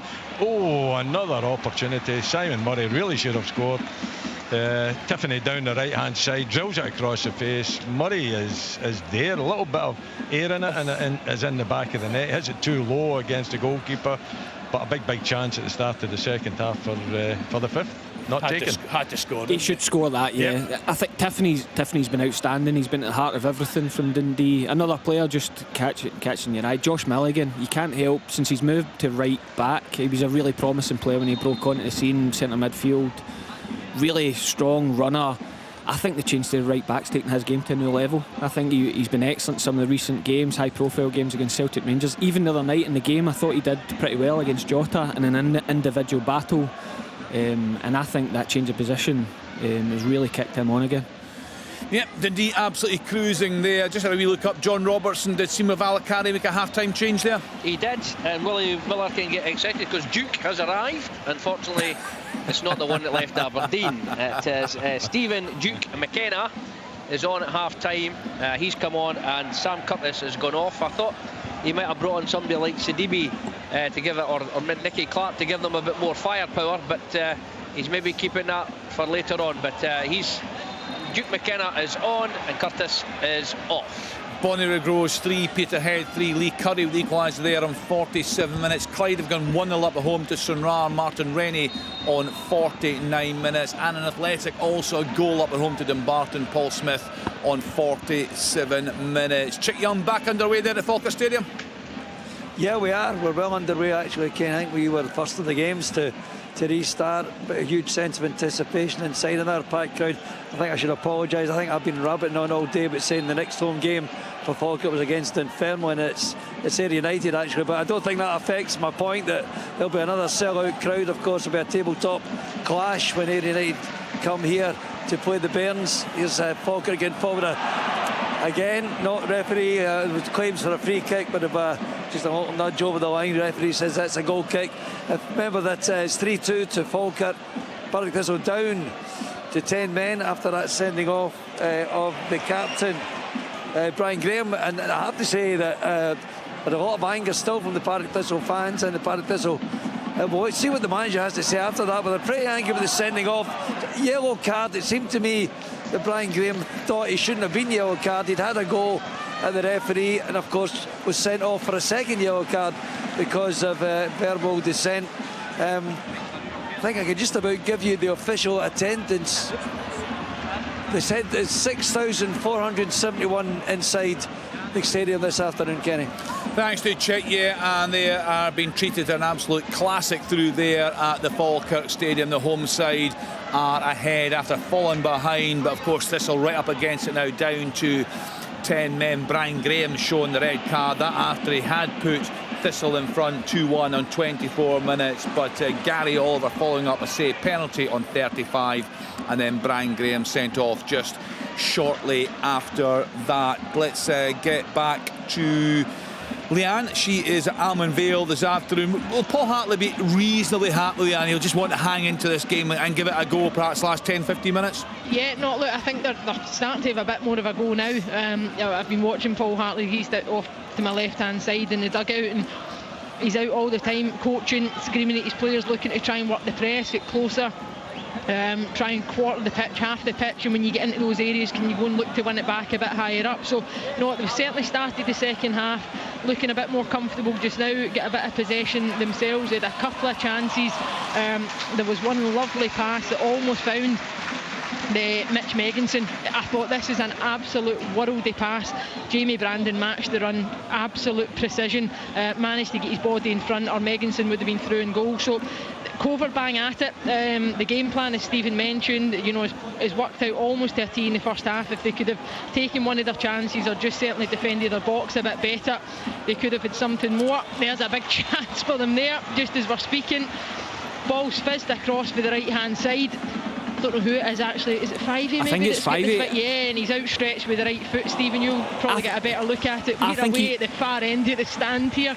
Yeah, it's a big chance. I think if he goes with his left foot, he scores. A better chance. I think I don't know why he's gone with his right. He's obviously right-footed. I know. But he goes with his left foot, he scores. Because he's outstretched, and actually, if you just probably go down with the right foot, maybe gives you a wee bit more balance to then get the leverage to reach with your left. But aye, big chance certainly. Cole very much in this game, Kenny, to answer your question. That was a very good chance. He'll be proud of these players in the manner in which they're going about their jobs as well. And Livingston, you know what it's like when you've played midweek. You're coming off the back of that game, you're thinking we've got a home game, can we get the game done in 60 minutes, fresh in the legs. When things don't start to go quite the way you plan, that's then when Cove can start to get a real grip of the game. Leanne, memories of your Scottish Cup debut? No idea when it was, Kenny. No. Producer Frank gave me a heads up earlier on, and then you mentioned it. I don't know when it would have been. No idea. It quite possibly could have been at Whitehill Welfare when I was there as a 17-year-old playing first team football, or it might very well then have been at Hibs. But obviously I've got brilliant Scottish Cup memories, of course, throughout my career, but no idea when that debut would have been. And I had a quick nosy online, and Wikipedia doesn't even know, so we're all scratching our heads. Right, Willie Miller, Scottish Cup debut. Listen, if Leanne can't remember, I've got many years on Leach. So how do you expect a man me that's played at the level that you have for your entire career, you'll remember Willie Miller. Come on, remember. And I've got many happy memories of the Scottish Cup, obviously. Having managed to lift it 4 times. But I'll tell you one bad incident where I was interviewed by the police. Kenny, we played Dundee at Pittodrie. We could beat 1-0. Jockey Scott actually scored. And there was somebody in a telephone box, this is when they used to use telephone boxes, had said and was overheard saying that I had a bet on Aberdeen to be beaten 1-0 at Pittodrie. And the police actually came and interviewed me. I had to sit down and under caution, Mr. Miller. So there you go. That was way back in the 70s, right enough. So that is a good story. Ago. John Robertson, are you going to indulge me here? It's a bad one for me, unfortunately. Right. It was January '83. Hearts drew Queen of the South away in the Scottish Cup, and we went 1-0 down just before half-time, and then in the second half, a big, bad, rough, tough centre-half Queen of the South absolutely flattened me for about the 6th time, and I got up and stuck one on him and got a red card. Thankfully for me, Peter Shields popped up with a late equaliser, and we went through the replay. But as a young 18-year-old, it was a harsh lesson, because Alex McDonald and Sandy Jardine is a chance for Hamilton relieve me of my very meagre wage at that time, to put me under pressure, say you do not do retaliation. So it was a red card at Queen of the South, Palmerston Park. You're not going to forget that one, Steve McGinn? Actually, because of this question, I always thought my first appearance in the Scottish Cup was a good one. Turns out it was an absolute token gesture. So his memory had it. We were 1-0 down to St Johnstone in the Scottish Cup. I got brought on at half time, and Andy Dorman scored an equaliser to take it a replay. And I came on half time, changed the game, and it was a brilliant experience. What it turns out is earlier in that competition the same year, I came on as an absolute token gesture at 3-0 win at home to Dumbarton at Love Street, where the managers obviously I thought I'll put a young one in now we've won. That's nice though. Yeah, but it's not quite as good as no, it's not as good. No, you're right, absolutely not. Chick, the first Scottish Cup tie you ever attended? Oh, I was just remembering all the Andy Dorman's pictures on my bedroom wall. There was a St Mirren player. The first Scottish Cup tie I ever attended. Oh, you threw that one at me. Have a wee thing. Willie Miller can't remember. Chick's no chance. If I can't remember what I had for my lunch yesterday. First cup final. First cup final then. Let's go with that. I'll come back. First Scottish Cup tie I ever attended. Keep going, Chick. It's not a Scooby. Kenny, I can tell you that one. John. I actually attended the 1970, I think it was 74. Hearts Rangers Cup final with my dad. My dad was a big Hearts fan, and he died when I was 14.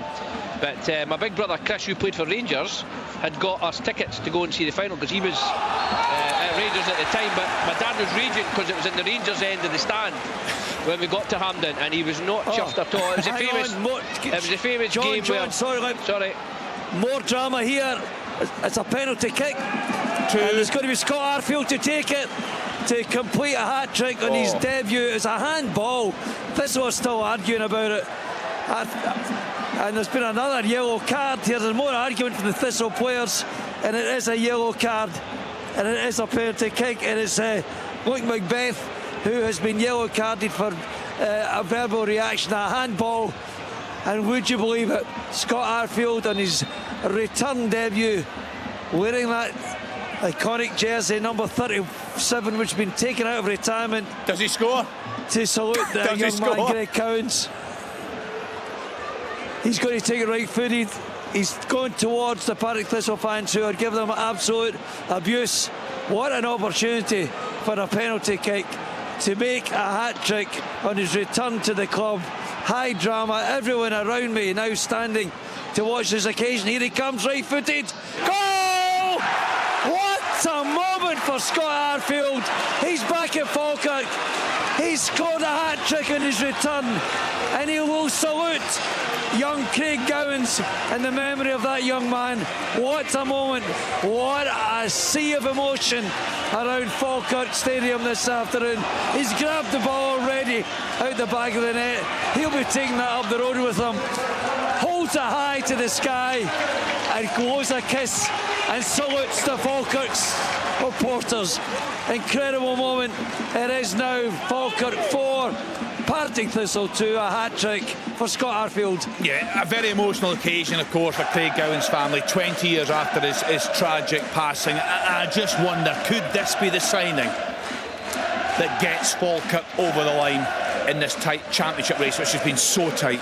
Yeah, absolutely. I mean, you weren't sure. He's not played a lot of football down at Bolton, been away a couple of years.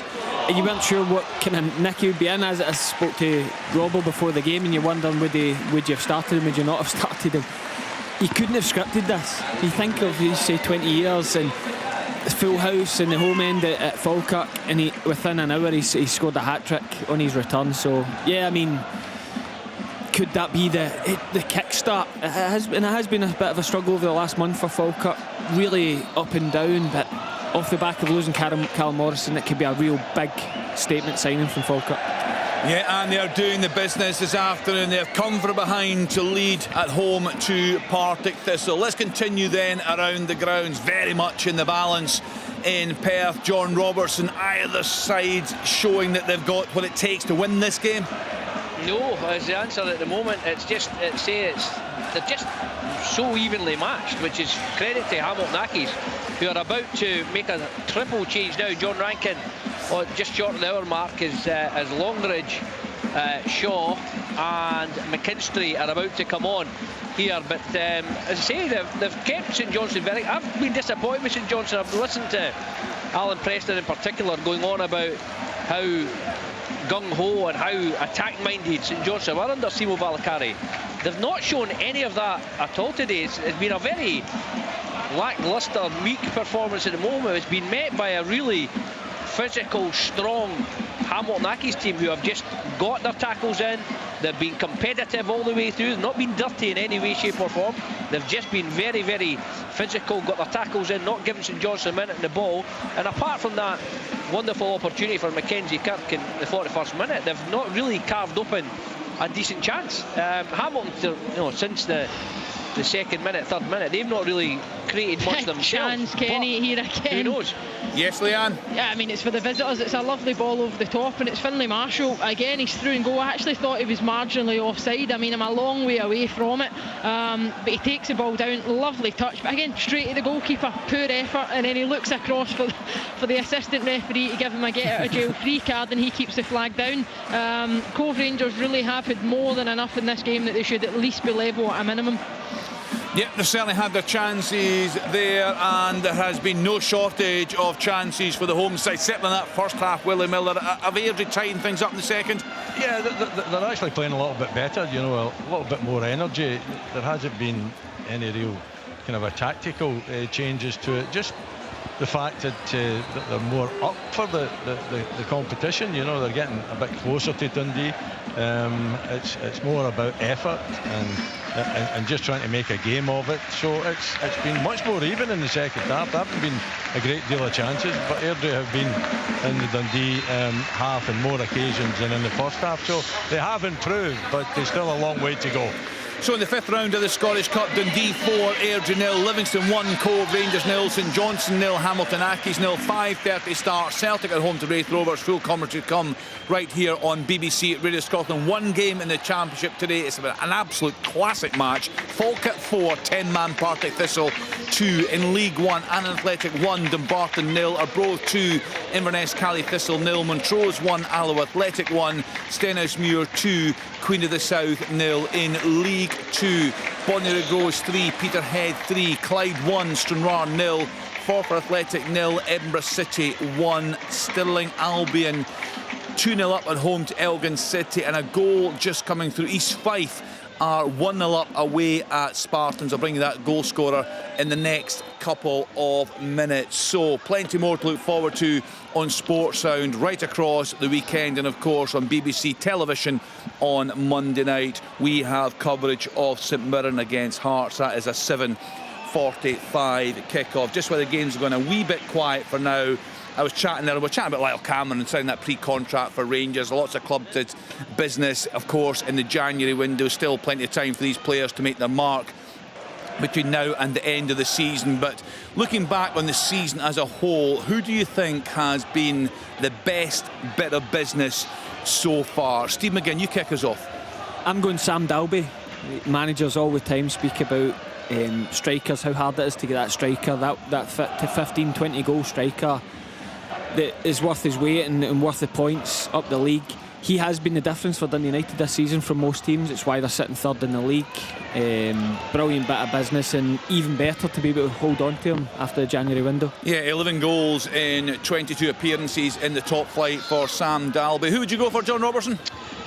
It's hard to disagree with that one. I've got to say, I've just noted down a few. Nothing really. Celtic have kept most of the same team. And if you look at other teams, obviously keeping an eye at Hibs, I think the Caddens, they're the latest one. Nicky, I think, arrived in the summer. He's been terrific for Hibs. Really has been a big boost for them. I think Penrice at Hearts has had a terrific season as well. He's struck up a really good partnership with Spittle, but I think he's done very, very well. But as you say, Sam Dalby, hurtling towards 20 goals for a team, out with the top sort of 3 or 4. I thought Keskerin, when he first started Aberdeen as well, I thought he was a terrific signing. He's gone off the boil a little bit, but he's played about a year and a half of football without a break. So, I think there's a few there that have done quite well. I think Jota, we're talking about Arfield's introduction to Falkirk. Jota could do the same for Celtic, would be a big one as well. I just wonder, John, if I ask you this question at the end of the season, if a certain Kabunga at Hearts could figure in this conversation. Listen, he could be. He started off absolutely on fire. The first game was up at Brechin. He got a couple of goals. You're thinking, well, it's only Brechin, what's it like? But since then, he's scored. A chance here. As he goes round the goalkeeper. And it's cleared. Yeah, I mean, he started off really, really well because he got his first goal, and then he got a double against Dundee last week. Apologies for the language in front of me here. Some St Johnstone fans getting a bit frustrated. Yeah, well, I'm a bit frustrated because they're not really putting any crosses in at the moment when they've had an opportunity. But yeah, I think he could be another one. That's the thing, is you're looking for players in the transfer window to hit the ground running. And there's no doubt for Hearts, Kabunga has done that. They'll be looking for others. Nijenhoff coming back from injury could have a big part to play for Hearts as well. But, Hibs have brought in just the one player, and you look to see if that has an effect.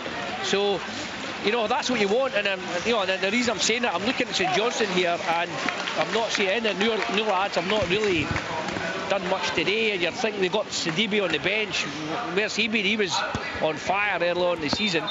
As I say, I don't see. I thought I'd get a bit more from St Johnstone today, given the recent run of form, but so far they've found it really, really hard to break down this defence. Yeah, apologies once again for the language there. John apologised, of course. Frustrations, as we know, boil over at the football, and it's been a frustrating afternoon for, I think, probably fans of both clubs. It's certainly the home side. They were favourites today. They've been in a decent run of form, but so far it's been very, very poor from Simo Valakari's side. Leanne Crichton, signing of the season so far?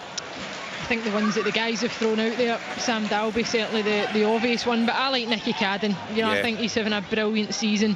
At times, it's not been all plain sailing for Hibs, and at points they've been down there, really poor performances. He was always the kind of shining light and the one player that you could take positives from the performance, looking to try and drag his side back into things.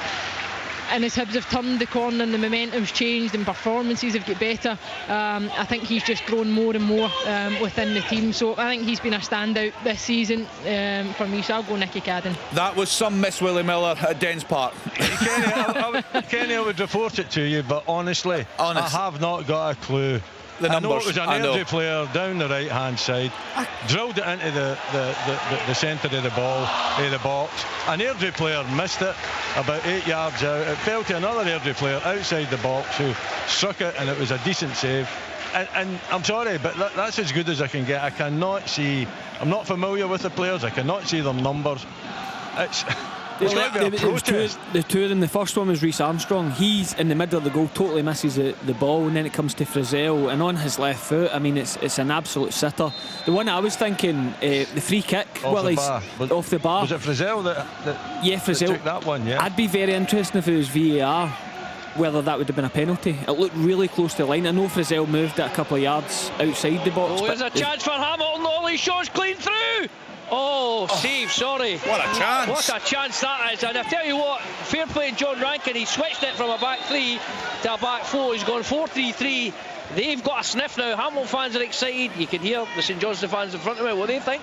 But that's been their best chance of the game. Again, apologies for the fruity language John. in front of me. Yeah, thanks, John. Yeah, that position, we're at the back of the main stand, and there are fans right in front. Actually, most of the ground, the fans are right in front of you there, but frustration's boiling over. And I couldn't imagine what their action would have been there. Actually, if Hamilton Accies had scored, that was some chance, wasn't it? John, as a great goal scorer, you were. Do you not think Ollie Shaw should maybe just let it through? And he seems to take his touch away from the goal. He actually narrowed the angle for himself. The bang on when the ball was played, I think as a striker, your first thing is, if you slow down, Stephen, and you think, I'll just slow down, let this run on to me, then I'll hit it, you're giving that, you're a split second, you're thinking, am I giving the defender a chance to get back here?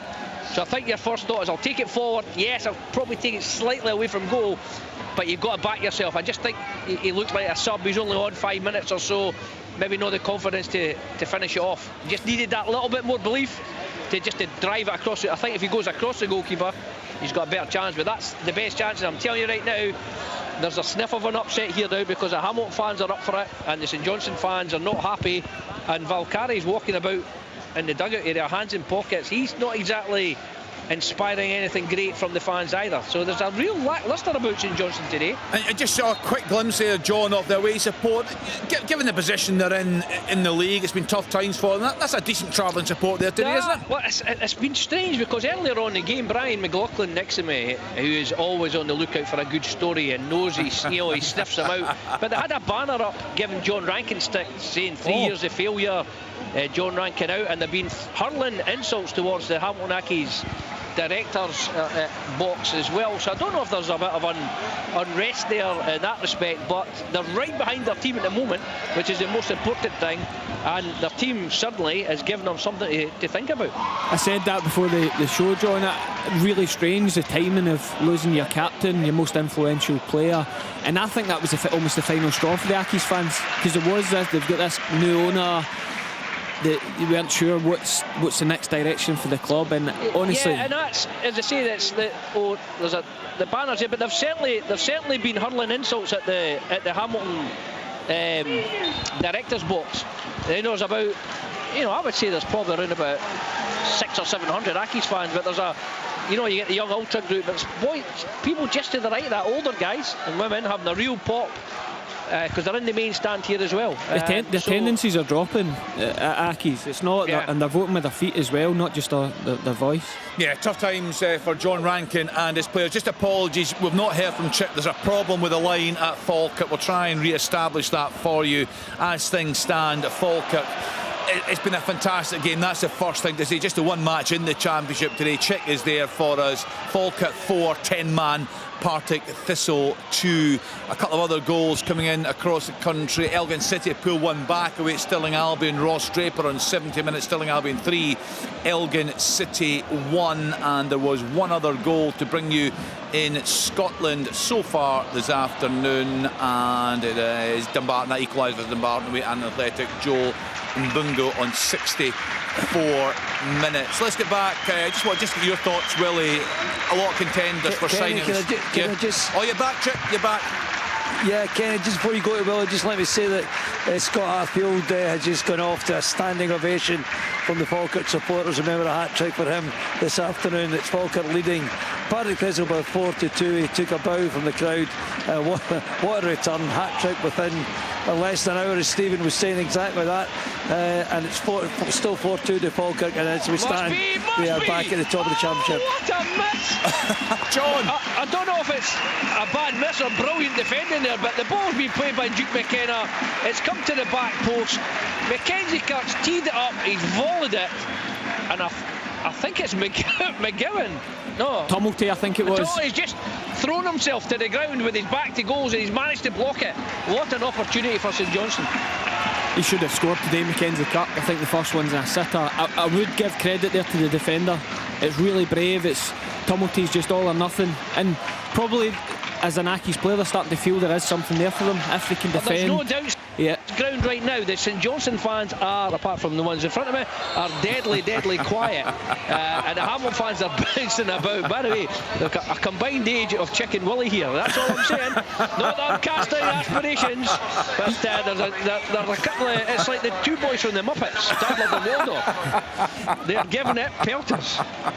Yeah, sometimes when you're at a ground, you just sit behind people that, let's call them characters, and they are never ever happy. But we can hear the language here, and John's apologised for it. I'll tell you what though, it's the worst, because you can go back in your time, and I remember as a player and manager, the worst ever Falkirk fans at Brockville, oh my God. Is that right? Oh, they battered the back of the dugout. They just smashed the back of the dugout behind you, and absolute pelters. You got there, but listen, love Brockville. Brockville was brilliant. Airdrie, nah, not too bad. Come on. No, John, Airdrie, I used to get pelters at Airdrie. Listen, the old boys at the back of the stand at Aberdeen are as bad as anybody. Oh yeah, I would agree with you. And that was the whole totally.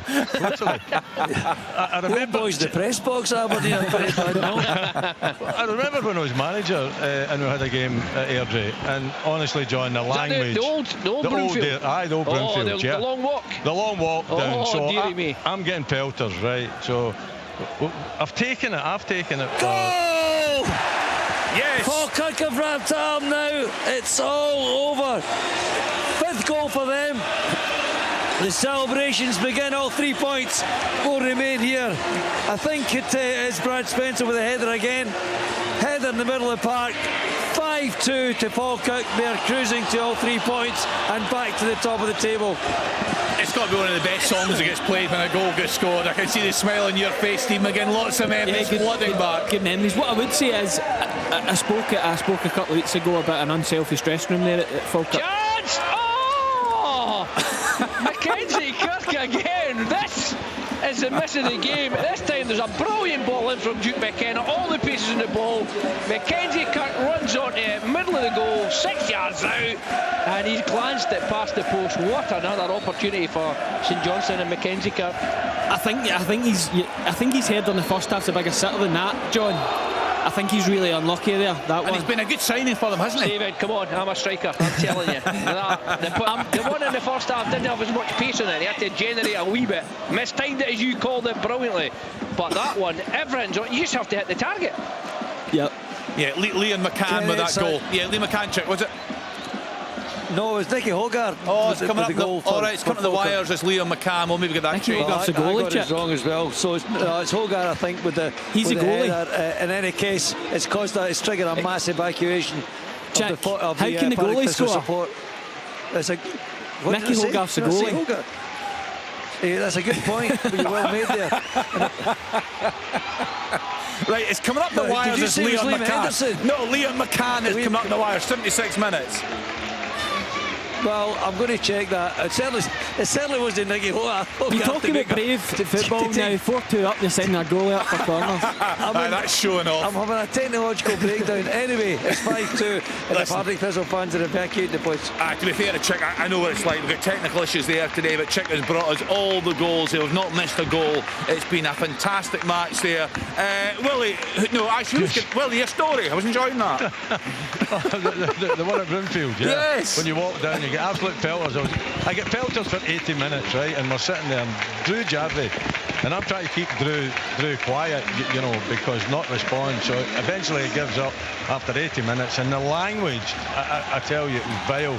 It was everything, not just about me, but family members, etc. So you just bite your lip. And Jarvie turned round to him in 80 minutes and says, "Oh, you shut your face up." They reported him to the police, and the police came and spoke to Jarvie. Was Jarvie not an Airdrie player once? Really? It was at once, yeah. But he was my assistant at the time, John, when I was manager at Aberdeen. And that's true. The police actually came and chastised Jarvie for turning around and telling him to shut their face up after 80 minutes of brutal. The fans have got some cheek, some nerve. Leanne, big chance. Massive chance. I'm just trying to see who it was that got on the end. It could have been Parker that's just come on as a sub. Lovely play from Cove on the left hand side. Ball's whipped into the back post. It's Gillingham. It's William Gillingham up with the head. He's got to hit the target, Stephen. If you've got a look at this, please see it. He's got to get it on target, and it's a goal. He puts it wide of the post. Yeah, brilliant chance. Actually, we only got to see it once. Danny Wilson does great at it. I think Danny Wilson just does enough, because if Danny Wilson leaves that, if he gets caught under the ball, I think it's an easy goal for Cove. But you're right, there's something here for Cove. Do you know what Willie mentioned? Drew Jarvie. I've just brought him up. I've got this picture in my head of the hairdo, and I've just got some pictures up here.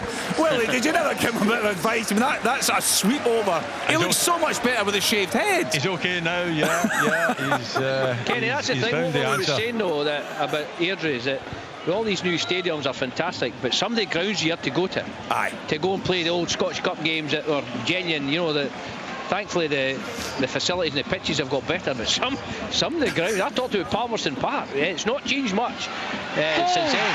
Yeah, Livingston. Yeah. Comes from the corner, the ball's came in, it was Finlayson that got up and won the first contact really well, puts it back into the danger zone that breaks to Tete Yengi. He's never going to miss, he's about 11 yards out, smashes into the back of the net. Livingston 2, Cove Rangers 0, and it comes for me against the run of play. I would need to say Cove, I felt, were gradually grown into the game. It's a brilliant chance, they could have got themselves level again, chance is gone, bottom end of the pitch. Livingston, there's the difference.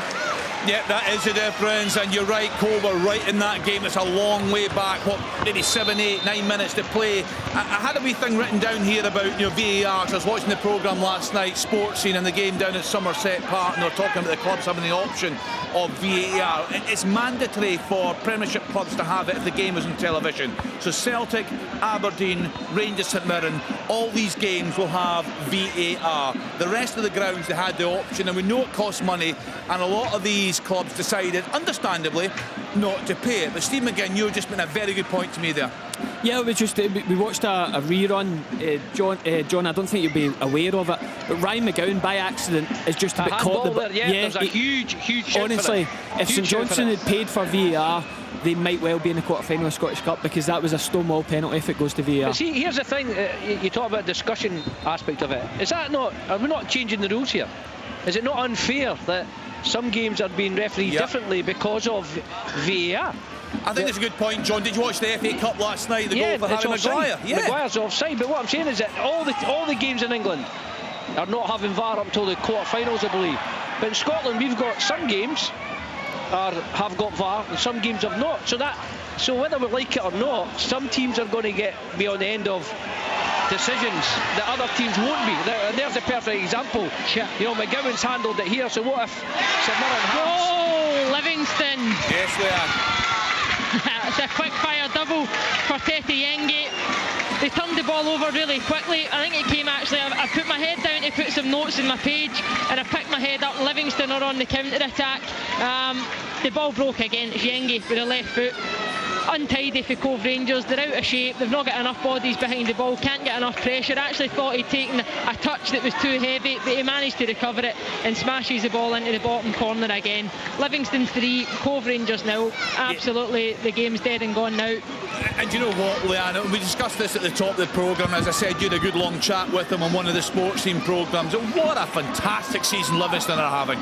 Yeah, but it's brilliant. Look, and I think cup football as well, when you're on that type of run and domestically things are going well, you don't mind turning your attention, I don't think, to the cup, because it just allows you to maybe get another few bodies into the fold as well, you know, rest some players even after, I think it was about 52 minutes was on the clock, and Davy Martindale made his first kind of double changes this afternoon, so obviously that midweek game plays its part, but the momentum is with Livingston just now, and I think they're enjoying their football, and regardless of Cove still being in the game this afternoon, Livingston have still got a fair bit of control over it, and when your mindset is so positive that, you know, 9 times out of 10 you're winning games just now, your mindset is that you'll find a way or you'll see the game out, and that's exactly what they've managed to do. And then they've got quality. I mean, the changes that they've brought on, they've made 5 changes, and you're bringing on Tete Yengi, who's a big handful of a player, but he's technically very, very good. He's got a ton of pace, and I think if you're Cove and you're looking at that physicality coming onto the pitch as well, at a point you're trying to get back in the game,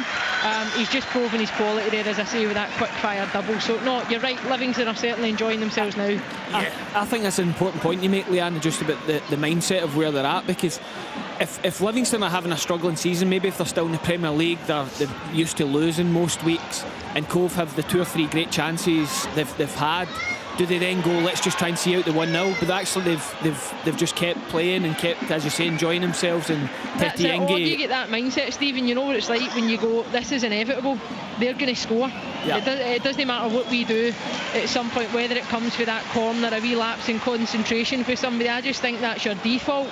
You know, when you're feeling as low as we've seen Livingston at points last season, certainly, but no, confidence is massive, certainly. But Cove can be proud of their performance this afternoon. Yeah. For them, it is very much about league duties. I think they'd have loved to have progressed in the Cup if they could, but to take this kind of sterling performance, albeit the goals is going to make it look more than what it actually is this afternoon, you know, more than it was this afternoon in my opinion, and they should have at least had one or two themselves. Yeah, they're right in the mix for promotion, of course, in League One. It's so tight at the top of the table. Livingston getting that SPFL Trust Trophy semi-final win midweek. They are through to the final where they'll play Queen's Park. Ryan McGowan with the goal in 25 minutes, a double from Teddy Yeng, 81 and 83. John Robertson. I'm laughing here, but Brian McLaughlin's just come up. We're now in the 83rd minute.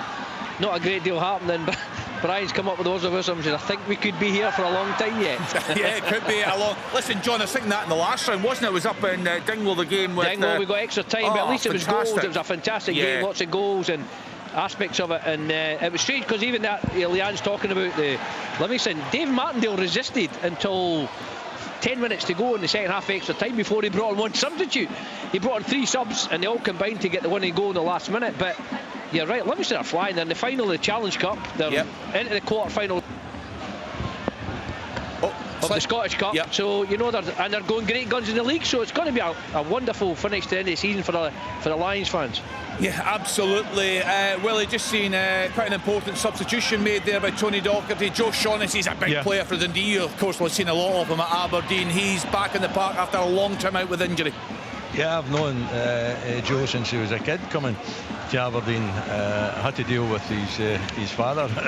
Some fathers are easier to deal with than others, but I'll tell you, Joe, you know, a real professional.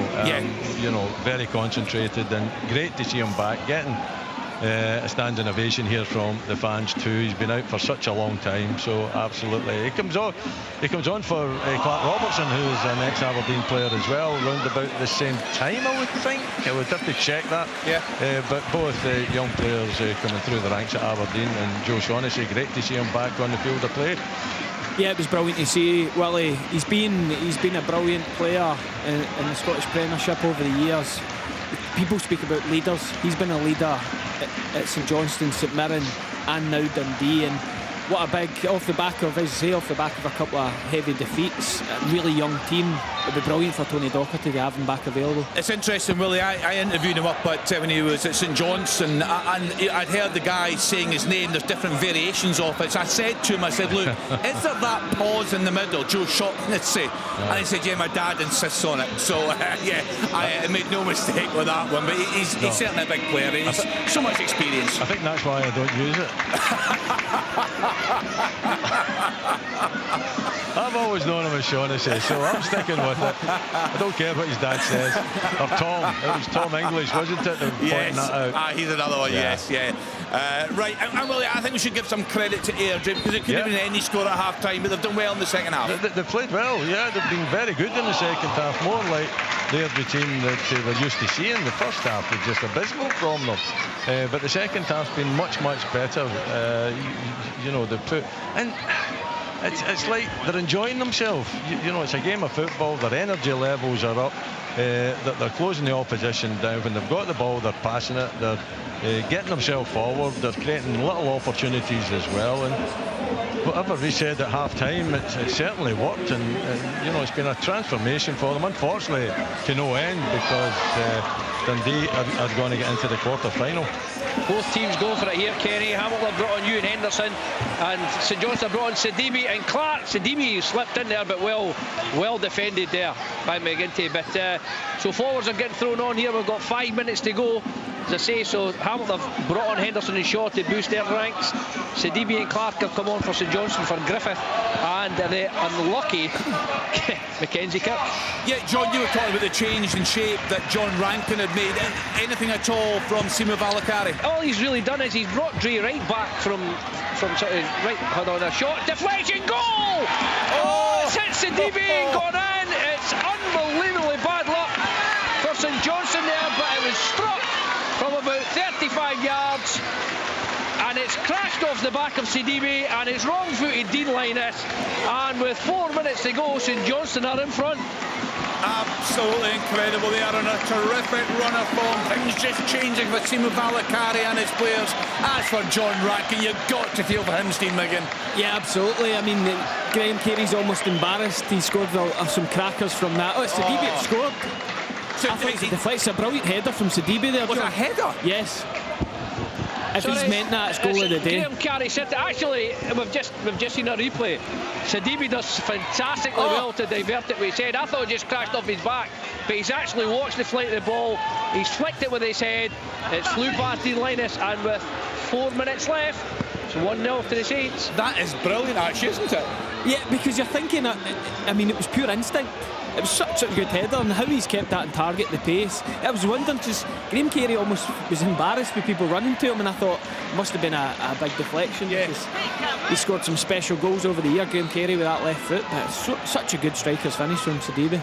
Clyde 2, Stranraer, Scott Williamson with the second goal there, and an absolutely fantastic game. Bonnyrigg Rose 3, Peterhead 4, Cammy Smith, what looks like being the winner on 88 minutes, but the way that game's going, you just never know, and it certainly looks like the winner up there at McDermott Park. Been a good performance from the away side, but that was a really, really nice finish there from Sidibe. Just a reminder, you can watch all the goals tonight. Sports in BBC One 10:20. Yes, Chick. Yeah, the 90 minutes have come and gone here at the Falkirk Stadium. Convincing win. We're still playing into time added on, and I have to say it's a phantom support now of Partick Thistle's fans behind that goal. They all left, I think, after the fourth goal was the one that turned the screw for them, and they're making their way home. Disappointing performance from them. Remember the goal, well, he's just been named man of the match, Scott Arfield. There's a surprise, a hat-trick, and he's returned to the club. A glorious moment. That first goal was clocked at 45 seconds. Incredibly, the Jags went ahead. Logan Chalmers, Brian Graham put them 2-1 ahead. Then Brian Graham was involved in an instant where he was yellow carded. I thought it was a bit severe, the yellow card for a tackle. He argued the case and got a second yellow and was sent off. Jags down to 10 men, and immediately the tide turned. Gary Oliver scored after Brad Spencer had missed or had a penalty saved. He knocked in the rebound, and then Scott Arfield made it 3-2, and they were on their way. 4-2 from Arfield again, and despite the debate, it was indeed Liam McCann who made it 5-2. Oh, there's another chance, nearly just into the back of net. A very convincing win for Falkirk over Partick Thistle. Way into time added on now, Kenny, and it's Falkirk who return to the top of the championship tonight, and you can hear, I'm sure, in the background, the celebrations of their fans. A lot of them have left as well to get themselves up the road and maybe have a celebratory pint, but it's a big win for Falkirk here this afternoon. Yeah, you would think, you would hope that Falkirk would put Scott Arfield up for an interview after this game. It'd be lovely to hear from him, just given the story around that shirt that he is wearing today. I will drag him out the dressing room. Yeah, Chick will get him. You'll get him for us, Chick. Here, Kenny. It's Livingston 3, Cove 0. Thanks to Leanne. So Livingston are through. Ryan McGowan with the opening goal in 25 minutes. A late double from Tete Yengi, 81 and 83 minutes. Yeah, Chick will get that interview too. It'll be really interesting to hear. I'm sure he'll be quite emotional today, will Scott Arfield, but what a return to the club for him with that hat-trick. 5 minutes of injury time. Thanks, John. So still time for Hamilton Accies. Have they shown anything since they went behind, John? Well, Any not chances? really. No. There's been a couple of substitutions. They brought on a centre-half. Mitchell took off Dre Wright, who, as I was about to tell you, that was the only tactical decision that Simo Valakari made. He took Dre Wright, put him back to right centre-back, and had pushed Sven Spangler in the middle of the pitch. But they brought on Zach Mitchell, a centre-back, so they've gone there. They're going to hold on to what they've got now, and Accies have got 5 minutes to find an equaliser. Yeah, let's see if Kenny, they that's can just do to confirm. Yeah, Chick. That is full time now. 5-2 to Falkirk over the Jags. Yeah, fantastic performance from John McGlynn's side. There were some rocky periods during that game, but they found a way to win it convincingly in the end. And if we just look at the live table this evening, Falkirk 49 points, played 23. Ayr United played 23, 47 points. Livingston played 23, 45 points. Next up for Falkirk, they are at home to Ayr United. What a game that will be. And plenty more to come on Sports Sound this evening. 5:30 start at Celtic Park. Celtic at home to Wraith Rovers. If you watch Celtic midweek, they scored some amazing goals. Will they be in a similar frame of mind this evening at home to Wraith Rovers? Could Barry Robson pull off what would surely be one of the biggest shocks we've seen in many years in Scottish football. The Wayside still pushing there at McDermott Park, John. They are certainly. They're having a go. They've said they've got the forwards onto the park now. Full that they time, need. Kenny, That was 4-0 McKinstry Dundee. cutting in. Thanks, Willie. Had a shot well out, but St Johnstone, as say, it's only really since they brought Sidibe and Clark on, they've looked a little bit more like it up front. But to say the reactions for Sidibe to score that goal were incredible, but they've edged it, there's no doubt. Mackenzie Kirk could easily have had a hat-trick, but Hamilton have been right in this game, very, very competitive all the way through, and will feel that the circumstances of the goals has been a wee bit unlucky for them. Yeah, I think you would say that. They had, of course, that big chance, didn't they? It was Ollie Shaw that was going through, wasn't it? John, that was the one. That was the one, and as Stephen said, I just feel if he'd let it run through him, he would have given the defender a slight chance to get back. He's done the right thing. He's knocked it just slightly to an angle, but he's hit it straight at the goalkeeper. If he goes across the goalkeeper, he's got much better. But that was a chance. That was absolutely the chance to put them ahead, because they've done everything else that they're talking about, a away performance from a championship team and a premiership team. They've survived, had that little bit of luck that they needed. To say Mackenzie Kirk had a hat-trick of chances that he could easily have scored any one of them, and then they created the big chance. They say they didn't take it, and unfortunately for them, a speculative shot from Graham Carey has been deflected by Sidibe to give St Johnstone what looks like a winner. Yeah, still playing at McDermott Park. Full-time score, Dundee 4, Airdrie 0. All the damage done in the first half. Livingston 3, Cove, Rangers 0. Cove very much in it. It's that late double from Tete Yengi, 81 and 83 minutes after Ryan McGowan had put the home side ahead on 25 minutes. But Cove Rangers had their chances in that game. Paul Hartley sounded very confident before the game. He should be proud of his players this evening. Their attention now, of course, switches to that promotion race in League One. It's so tight there. As things stand, looking at the live table, they're second in the table, 37 points behind Stenhousemuir, who are on 38 points. So tight there between Steny, Arbroath, Cove Rangers, Queen of the South, Kelty, Alloa. Plenty of teams right in the mix here. We're just waiting for the full-time whistle. We heard, of course, the frustrations from the home fans there at McDermott Park, but it looks like they're going to be happy, Stephen. John, is there a debate going on about the amount of subs they've used or the stoppages? Because when Dre Wright's going off there, it's panning to the bench and they look as if they're counting with their fingers. Yeah, Dre Wright's, well, they've certainly brought on 1, 2, 3, 4. I think they have brought on 5. They've brought on 5, so they're having to get Dre Wright back on there because he's got cramp. It was just funny. It was watching the staff. They were using their fingers and they were counting the subs they've used. I think they got somebody. Well, Simo Valakari signalled to one of his subs to get ready. I think that was what happened. I think it was Andy Kirk or Alec Cleland came out to tell him, look, you've used the 5. And he's like, what do you mean? We need to get a sub on. And they're like, no, you've used the 5. So there's no doubt they can't put any more on. And Dre Wright's hobbling out there just to keep going. But to be fair, Hamilton, they've just not... I know there's only 5 minutes. They've just not been able to get their foot on the ball to create anything here at the moment. And St Johnstone are doing what you do. You've not played at your best, but you're just seeing the game out. You're just managing the game. They're walking. They're taking their time. And they say we're officially 10 seconds to go. But because of that stoppage for Dre Wright, I think there'll be at least another minute. Yeah, I'll run as soon as that game finishes. We'll run through the classified score lines for you. Then we'll cross to Celtic Park. We'll get the team news from our match commentator Alistair Lamont. Pat Bonner is there for us this evening. We'll get his thoughts on the teams and the job that faces Raith Rovers this evening. Full commentary to come, 5:30 start there. We'll get reaction for you. Chick has promised us. We will hear from Scott Arfield on this programme, perhaps between now and 5:30. Depends how quickly it comes out. If not, we'll get that to you at half-time in the Celtic game. So what's that, around about 6:15, 20 past 6. We'll try and get that to you on Sportsound. So we'll cross to the guys at Celtic Park in a few minutes' time and get that team news for you. What a challenge faces Raith Rovers there this evening. Celtic absolutely sensational midweek when they blew away Dundee, of course, at home. Some amazing goals in that game as well. So we are still awaiting the full-time whistle in the last of the 3 o'clock kickoffs, and no cup shocks yet. I'm not quite sure where they will happen. I'm not sure I see one happening tomorrow. Although, Dunfermline away Aberdeen, you never really might fancy their chances. It's now the one you look at now. Full time at McDermott, 1-0. Thank you to John Robertson there. It was just saying it's almost unthinkable what the reaction? I mean, how would the fans react to Dunfermline winning at Pittodrie tomorrow?